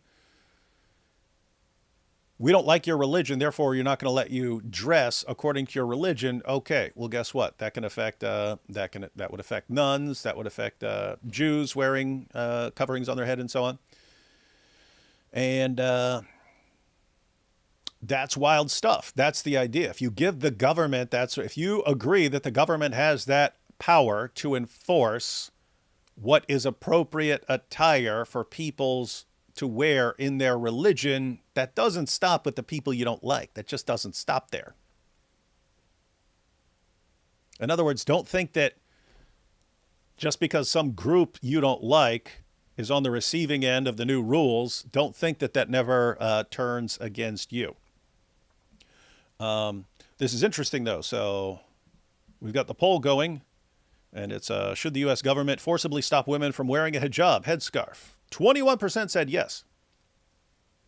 And this is the point that Janai was making. This is the point I'm making. Those of you who say yes, 23% say yes, the government should forcibly stop women from wearing a hijab. You're basically saying you want a government that controls everything, even what you wear as part of your religion. Okay, I don't like that. I don't like that idea. I like being able to decide what I wear. If I want to wear a cross, I don't want a government stepping in and saying, no, you can't. We've decided that you can't wear a cross, and we decide what you are allowed to wear as part of your religion. Pretty rough stuff. Pretty rough stuff.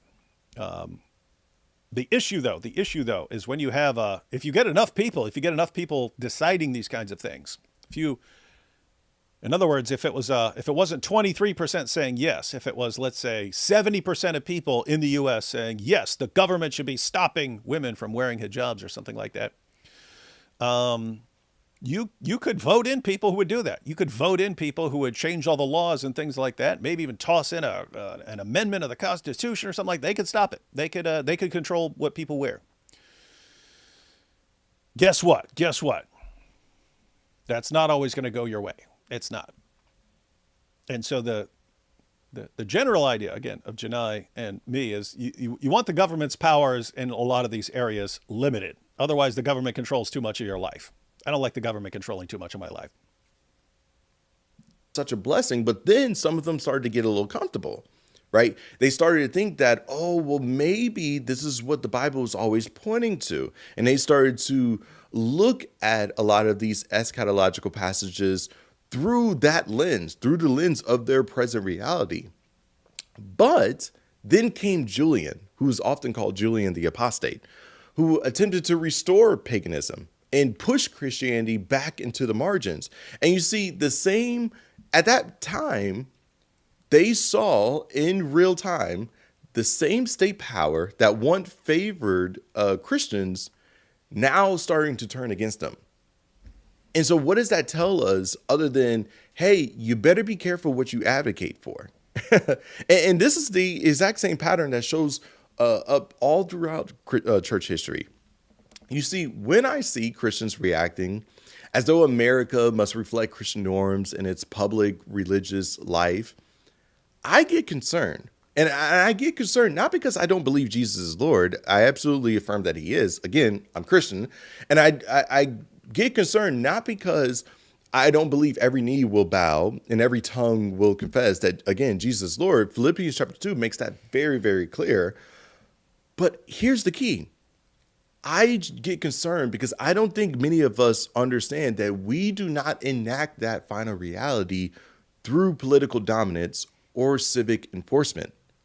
That's my concern, because that's not our mission. Our mission is actually far simpler, and it's far more powerful, in my opinion. We proclaim Christ. We preach the gospel. We make disciples. We trust that God is the one who changes hearts. And we live in such a way that even in a pluralistic society, the church shines clearly and distinctly. That is our mission, my friends. And honestly, that is the part of the problem here now, isn't it? It seems like we have so forgotten our mission as Christians that we have become just inconsistent and irrational in our thinking. Because the same people who are upset with Muslims praying in the, Times Square are most likely the same people who are going to be rejoicing whenever they see a group of Christians you know, conducting a prayer march in Washington, D.C. I mean, do you see the double standard? Right? I do. Right? That's why my plea to all of us is super, super simple. Wake up. Right? We have to shake ourselves out of this stupor, out of this assumption that everyone around us should function as though they're part of the new covenant community. They're not. Right? I would like them to be. Trust me, I would. I would love for this entire. Hey, look at this. So notice this is a situation where I don't even know what this means at this point. So Billy Bach says, show some respect for the Western world, man. Don't know who you're talking to. Don't know if you're talking to Janai or to me or to someone else. But on this issue, think about this. You could mean show some respect for the Western world and therefore don't allow people to dress according to Islam. Show some respect for the Western world. Stand up to this stuff. Or you could be saying, Western world, we don't think government should be telling women what they can wear on their head. And so show some respect for the Western world. We don't like governments getting involved in this sort of thing. We want limitations on government power. If I want to tell you why you shouldn't be dressing like a frumpy ninja or something like that, that's one thing. The government's saying that's in a different category. So, yeah, again, not a big fan of governments telling us all what we do. There's obviously lines that where governments do need to step in, like, oh, I believe as part of my religion, I have to slaughter you in the name of my God. Okay, then governments do step in and things like that. What you're eating, what you're wearing on your hair, or something like that. That's just really weird to me to say governments need to be controlling that. And if if you're saying no, the government does need to step in. Again, just understand, as long as you have democracies, you're going to have changing governments and stuff. And the moment you say, I really want the government to have the authority to tell me what I can eat, what I can wear, all these things, rough stuff. Entire world to be Christian, but my friends, the Bible does not present us with that reality, right? It has made it abundantly clear that there will always be wheat and weeds until the very end. And so that means that the church's job is not to panic about that. Check this out. Notice, even on this one. So First Amendment, David, Islam is a death cult. The government should ban Islam entirely. Notice if you say that. Should someone be allowed to say, you know what, I really believe Muhammad's a prophet? You're saying no, they should be locked up. Someone who, let's say someone reads the Quran and concludes Muhammad's a prophet. You're saying the government should step in there and say, nope, you're not. So we're going to execute you, or we're going to lock you up or something like that, or torture you, something. You're going to make them stop. What did you just say that the government has? The government gets to tell you what you're allowed to believe as far as your religion. But Islam's really, really bad. Okay, what happens when the government decides that Christianity is really, really bad? What?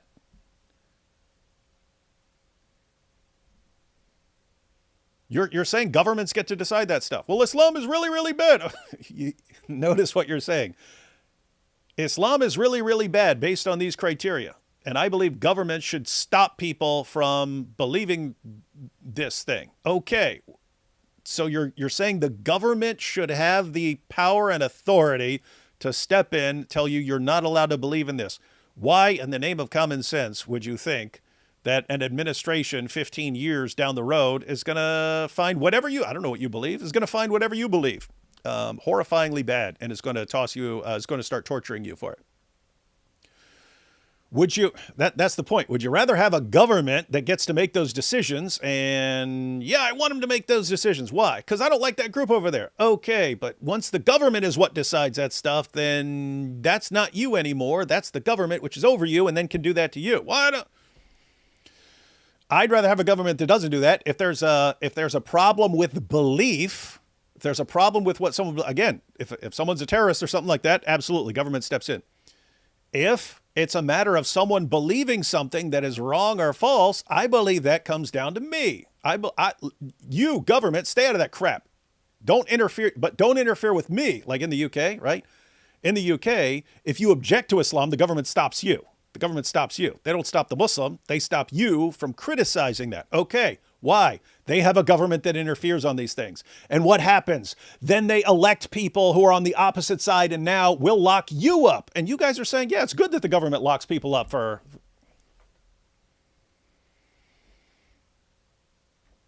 Government, you stay out of that crap.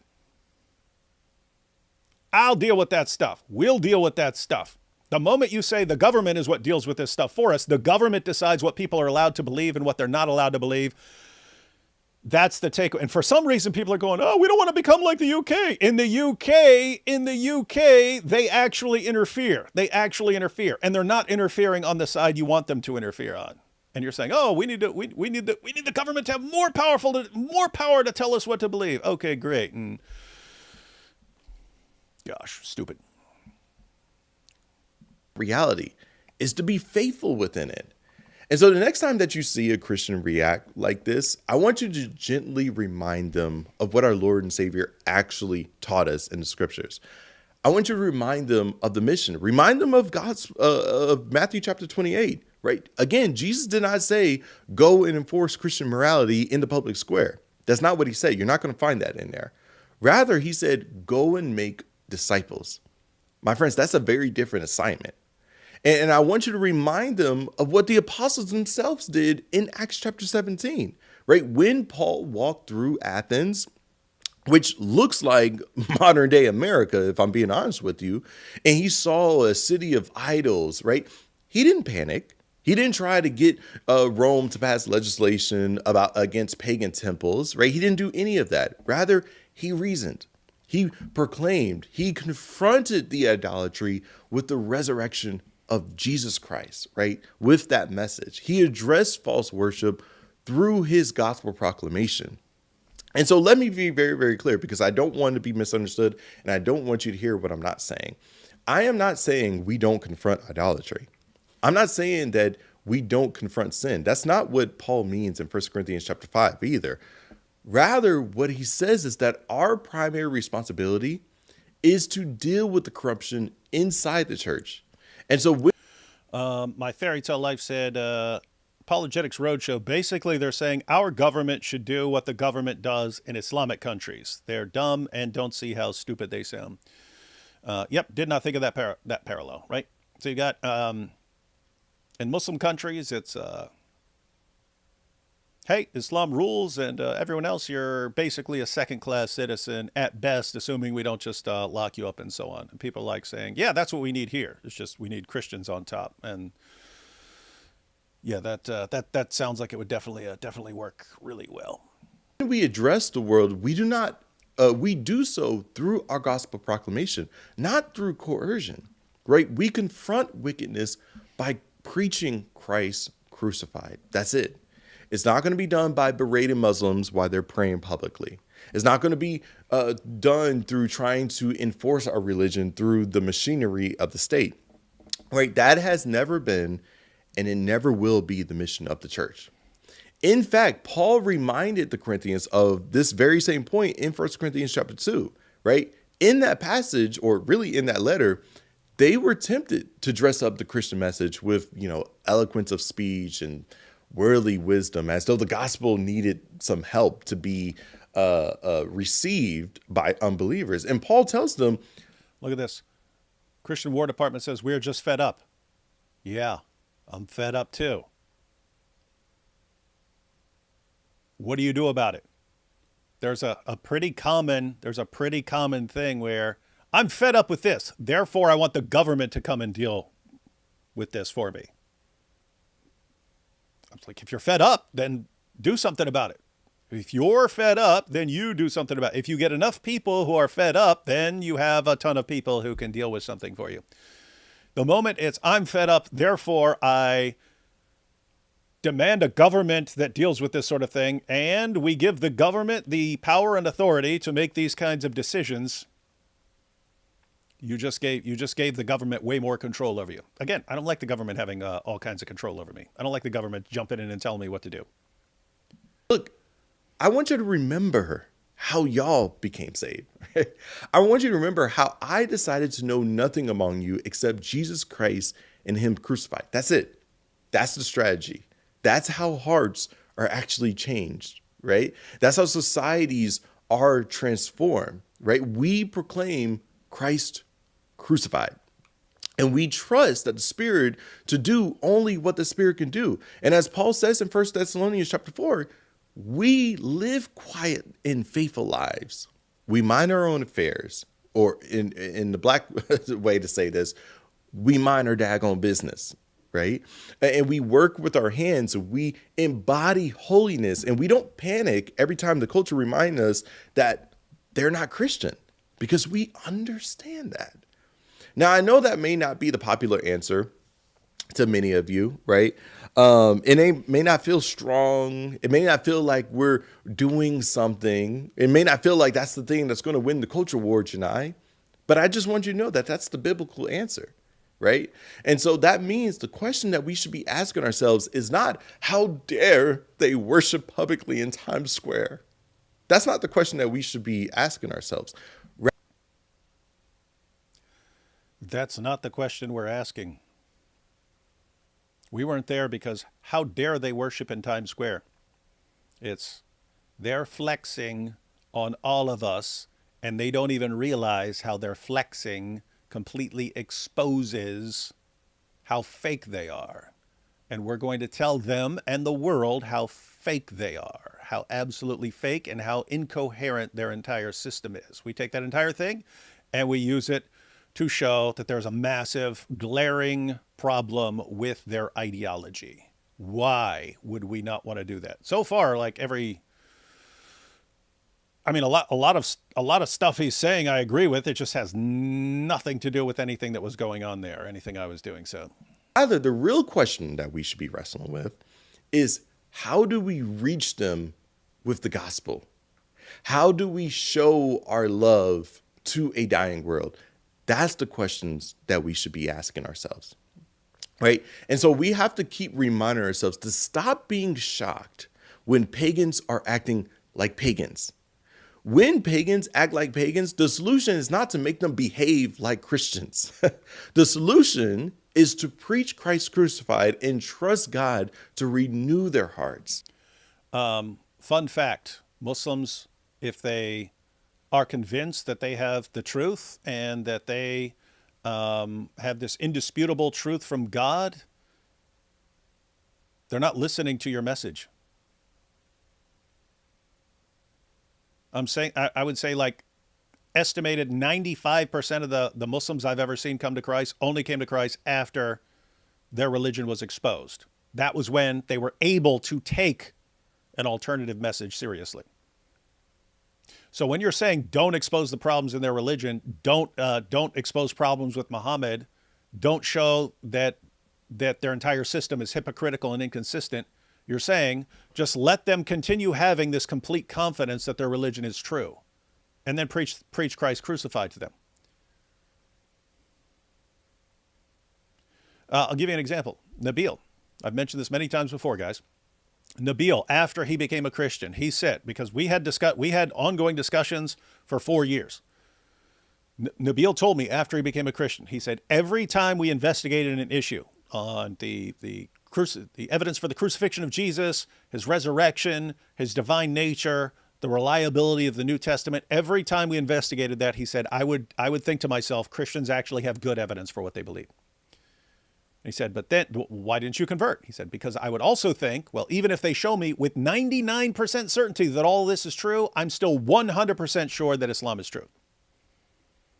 Wasn't until we started looking into Muhammad and the Quran that his confidence in Islam was shaken, and all of a sudden then he was able to take the gospel a little more seriously.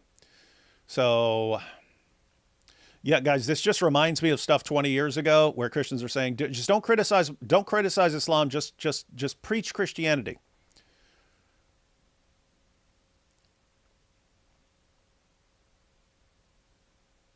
If you as a Christian want to just preach the gospel, I have no objection. When you say, don't criticize Islam, you should just preach the gospel, and you're saying that is how things should be, absolute disaster, guys. Absolute disaster.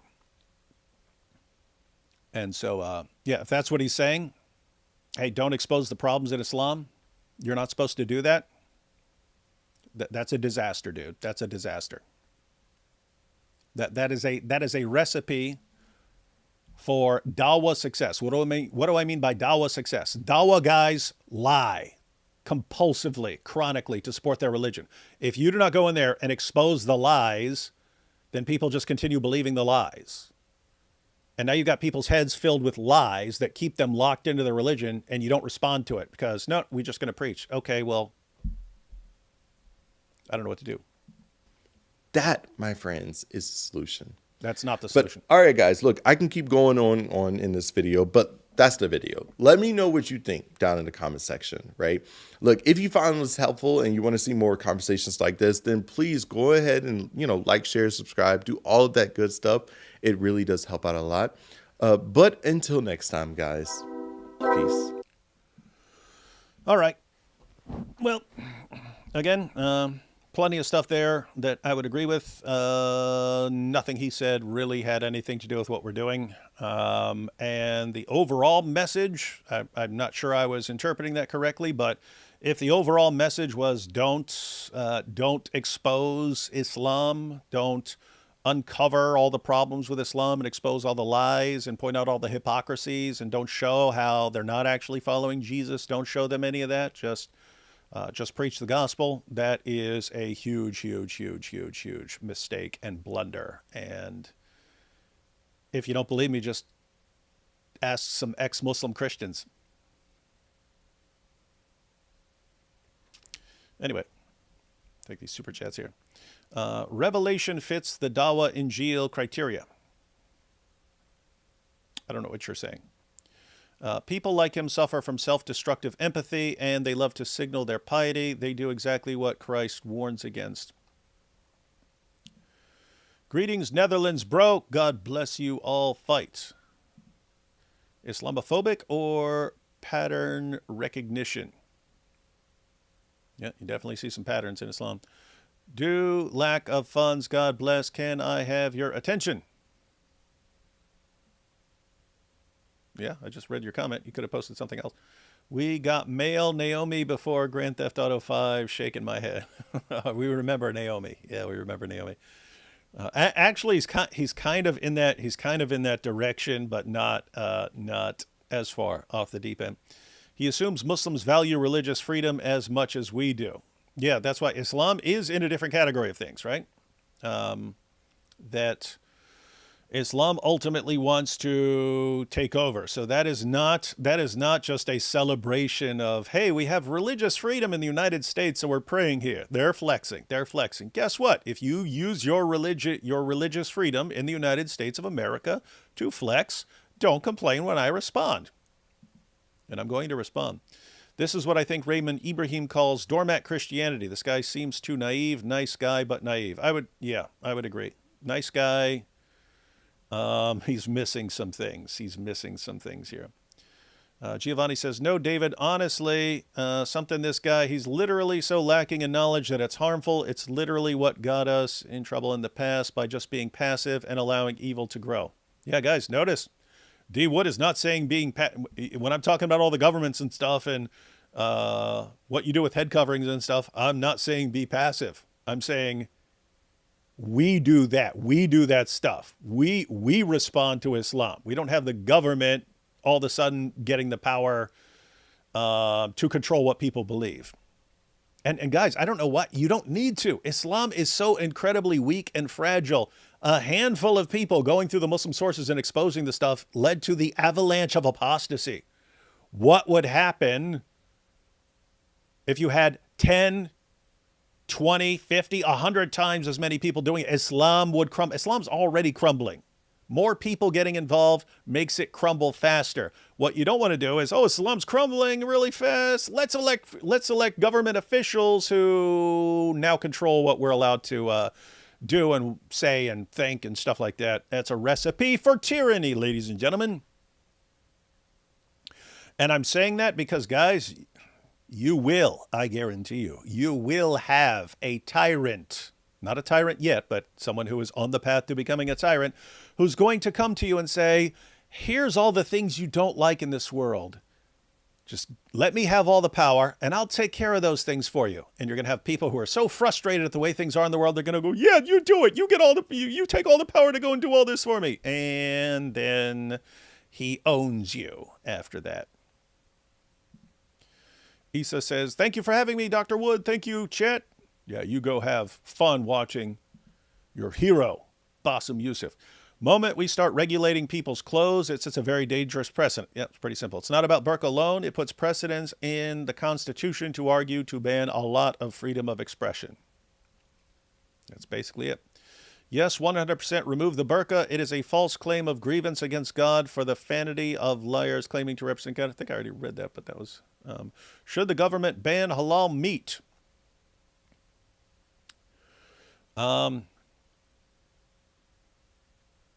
No, I don't think so.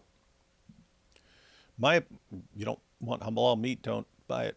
My opinion about, and if you wanted to say, should the government never like impose halal meat? Like you have places in the UK that like have it like serving in schools and stuff. That's a different category. But should you not be allowed to have this meat or something like that? Even that's like, okay, now the government gets to tell us what we're allowed to eat. And I don't know, guys, I just don't trust governments with that. And neither did the founding fathers of this country. The overarching theory of government here in the U.S., the entire system is designed to prevent a tyranny. That's why you have the system of checks and balances with the different branches and stuff like that. That's why you have the right to bear arms. It was all meant to protect you from a tyranny being imposed on you. And what's weird is like people are like, hey, you know, all those powers, the founding fathers were like, you shouldn't let the government have these powers over you because they will use it against you eventually. People are like, yeah, we need the government to have all those powers and to do all that stuff. My opinion about false claims of grievance against God is more important than all other concerns. Giovanni says, I think we're saying yes from a Christian government perspective, David. At least I am. What Christian government? You mean a Christian government of a Christian nation? That's different from what we're talking about here. Like what country are you even talking about? Be sure, my brother David, I am not asking you to pass a law, but to communicate the nature of genuine respect for God's craftsmanship, you can wear a G-string. It will be fine. God made us. I still am not sure what you're saying. For anyone saying yes, this slippery slope can easily be turned on us. The internet could be banned as a security risk, or new laws like California's forcing people to sign into apps for security. This is the point. That is the point. Look at the direction certain states are heading in and certain countries are heading in. Do you want the governments and the police force to have more powers, to have more control over you? I don't. I'm looking at the UK locking people up for what they post on Facebook, and I'm saying your government has too much power. If they are telling you we just lock you up over something you say on Facebook, your government has too much power over you. You need to rein in your government and say you don't get to tell us what we're allowed to say on Facebook. Shut up. Stay out of it. Anyway, burqa should be banned anywhere you can't wear a mask, certain protests, banks, when it's being used to hide crimes, etc. Oh, by the way, I agreed on all that stuff. I would take that as obvious. Like if it's government saying you can never wear a burqa or something like that, it's like, okay, I'm not crazy about the government having that kind of authority over people. But yeah, in like certain places where security, totally agree, where it's a security issue. And the idea behind the ban is it's like it's always a security issue. And so, okay. Way behind, but fighting against Islamic supremacy is not Islamophobic. Yeah, I know. The YouTuber who made this vid is a great Dimmy. I just say he's kind of new to the situation, and give him time. Again, we don't want that precedent in the Constitution. Banning clothes can be banning freedom of expression. Precedent goes a long way for future laws. Soon as the woke left votes in a Muslim, then the tides will be turned. That's just the general idea. There are certain issues you want to deal with yourself, and then for things that you can't possibly deal with, then governments may need to deal with certain things, but you don't want them to have more power than they need. Thanks for interesting content. Yes, what I do. Okay, but he's kind of got the Mahdi beanie. So, Brother D. Wood, I see making disciples more than Christians. I want to be more like that. Oh, I see David making disciples more than most Christians. I want to be more like that. We definitely need lots of disciples and disciple makers. If a religion consistently causes violence and that's the sole criteria for banning it, should we ban practicing it? That way it couldn't be abused. No.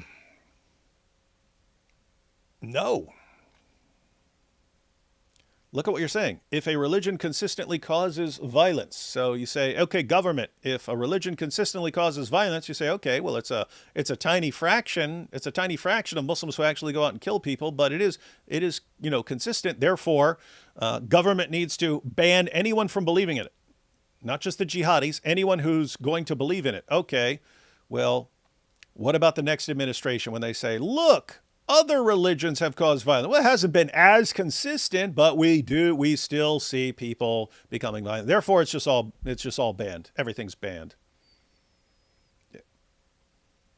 It's just that's the point, guys. It doesn't work like that. You don't give the government all this authority to start telling people what you're not allowed to believe and think that's always going to go in your favor. It's not. Trust me, it's not. It won't.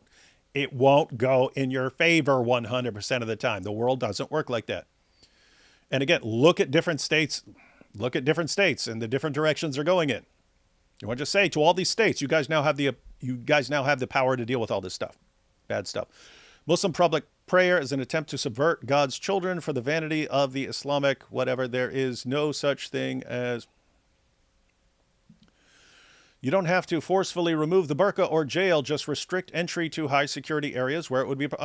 Again, I don't have any problem with that. That should be standard, I think. Talking about just not being allowed to, there are certain places where you can't wear it, period. Did this guy even watch the video? Yeah, he did. And he's just wrong on some things and misunderstood some things. You did the right thing, David. This guy is just naive about the well of knowledge you have to Islam. That's what I mean. And it's pretty common. Guys, again, you go back 15 years, what he was saying, standard. That was standard. It's changed. You know what changed it? You know what changed? Because, again, you go back 15 years. It was standard in churches to say, don't ever criticize Muhammad. Don't ever criticize the Quran. Don't criticize. Even more than that, don't ever mock. Don't ever make fun of this stuff. Don't ever do that. But also a good idea, don't criticize Muhammad or the Quran. Just preach the gospel to them. That's all you do. You know why people's view changed? Because people looked at where Muslims were converting, leaving Islam, converting to Christianity, and it wasn't coming from the people preaching that. It wasn't. It was people who are preaching the gospel and wrecking Islam. That's where you started seeing people leaving Islam. And the world paid attention to that and went, okay. So it was the success of wrecking Islam while preaching the gospel. Guess what? That's the approach. If someone believes false things, you expose them as false things. You also share the truth with them. I have no idea why that would even be controversial, but it was. Correct, David. Islam claims all other God's children are unworthy to be abused. They make claims of grievance, saying God's work is poor to be preyed upon. That's a huge problem with Islam. I don't like this brand of peaceful pacifist Christianity. It comes off as weak and insignificant. David is literally preaching the gospel by showing them of their hypocrisy and what Jesus actually teaches. Yeah, that's confusing to me too. It's like Jesus didn't just say, hi, I came to die for your sins and I'm going to rise from the dead. He said those things, but that's not all he said. He also said, this is how you're supposed to live. And then you got Muslims who think they believe in him. Well, guess what? Even if you were talking to someone who didn't believe in him, if you're saying, hey, here's the Christian covenant, you should at least want people to understand what the covenant is, don't you? Like what covenant living is like. Okay, why wouldn't you say, hey, guess what? That's not covenant living. Matter of fact, if that was the entire message, right? Hey, here's what you guys do as part of your religion. Here's what Jesus said. Which do you think is actually from God? What Jesus said or what you're doing?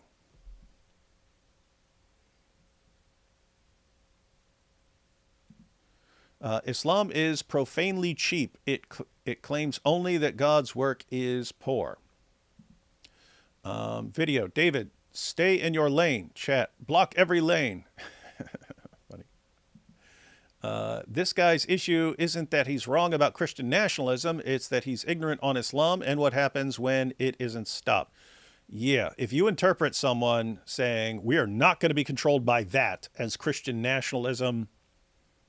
Now, again, a Christian nationalist would say the exact same thing, but again, that's what every person should say. Why? Because Islam is coming for everybody. Islam's coming for Christian nationalists. It's coming for Christians who aren't Christian nationalists. It's coming for Jews. It's coming for atheists. It's coming for Hindus. It's coming for everyone. We're all on the same side of that issue. Elitism is ingrained in Islam. You can't expect an elitist person to listen to nice words. Elitists will not listen without their narcissism disproven. Yeah, that's the thing. When you're sitting there, hey, look, that's what they're doing in Times Square. See, this is the best. This is the best for everything. You don't want to point out, actually, this is a bunch of hypocritical nonsense. Of course you do. When has the government done anything right? That's my view. Like, as far as things you don't want to give more power to. I don't know, the most incompetent system in the world, these governments. Governments tend to screw up a lot of things. What he is criticizing about David Wood is not exposing anything. It's just describing how things are. Yeah. I send super chats as a means of checking whenever I have any money in the bank. Bingo! So far, so good. That's funny.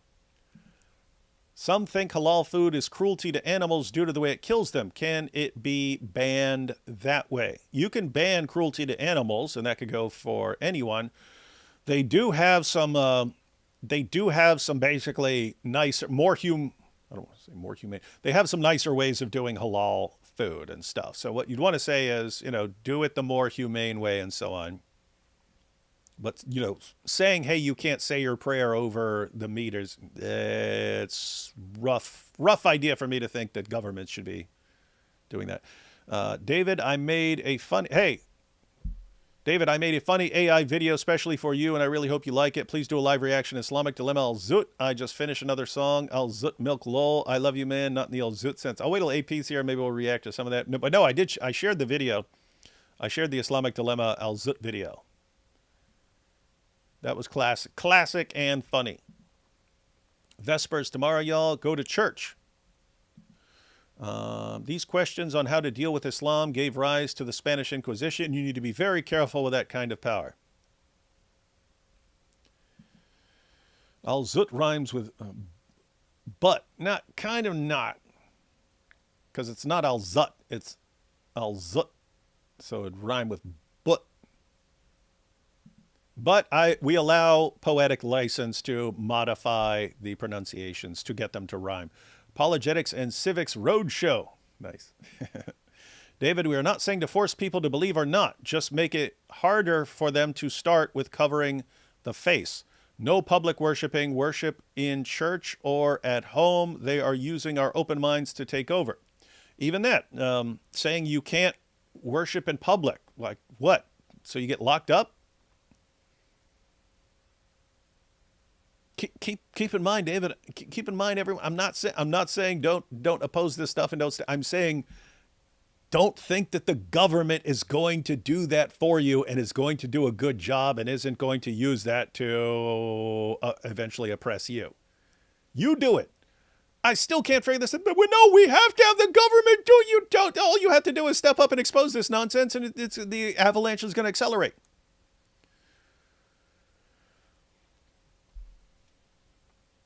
Governments suck at what they do.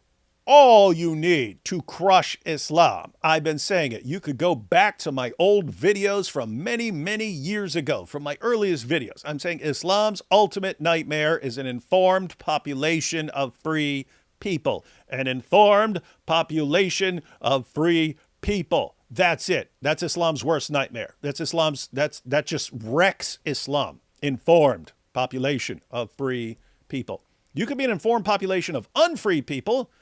That's why you don't want the government having control over this stuff, because then you could be completely informed, but the government, now it controls you and you're not free. Stop relying on the government to do the work that we should be doing. This is for us to do. We have the ability to wreck this false demonic nonsense. Jesus was so soft on people praying in public places. Did Naomi ever respond to your stream? I don't know. Wonder what Janai thinks of Jesus flipping tables. It's hard to imagine any woman choosing to wear a burqa, David. It looks uncomfortable to me. And who would want to walk around in that all day? There are women who believe they're supposed to wear it. Don't tell me there aren't. There are. There are women who believe that they should not allow men to, anyone other than their husbands or close family members, to see them. What do? Do you say strip that off?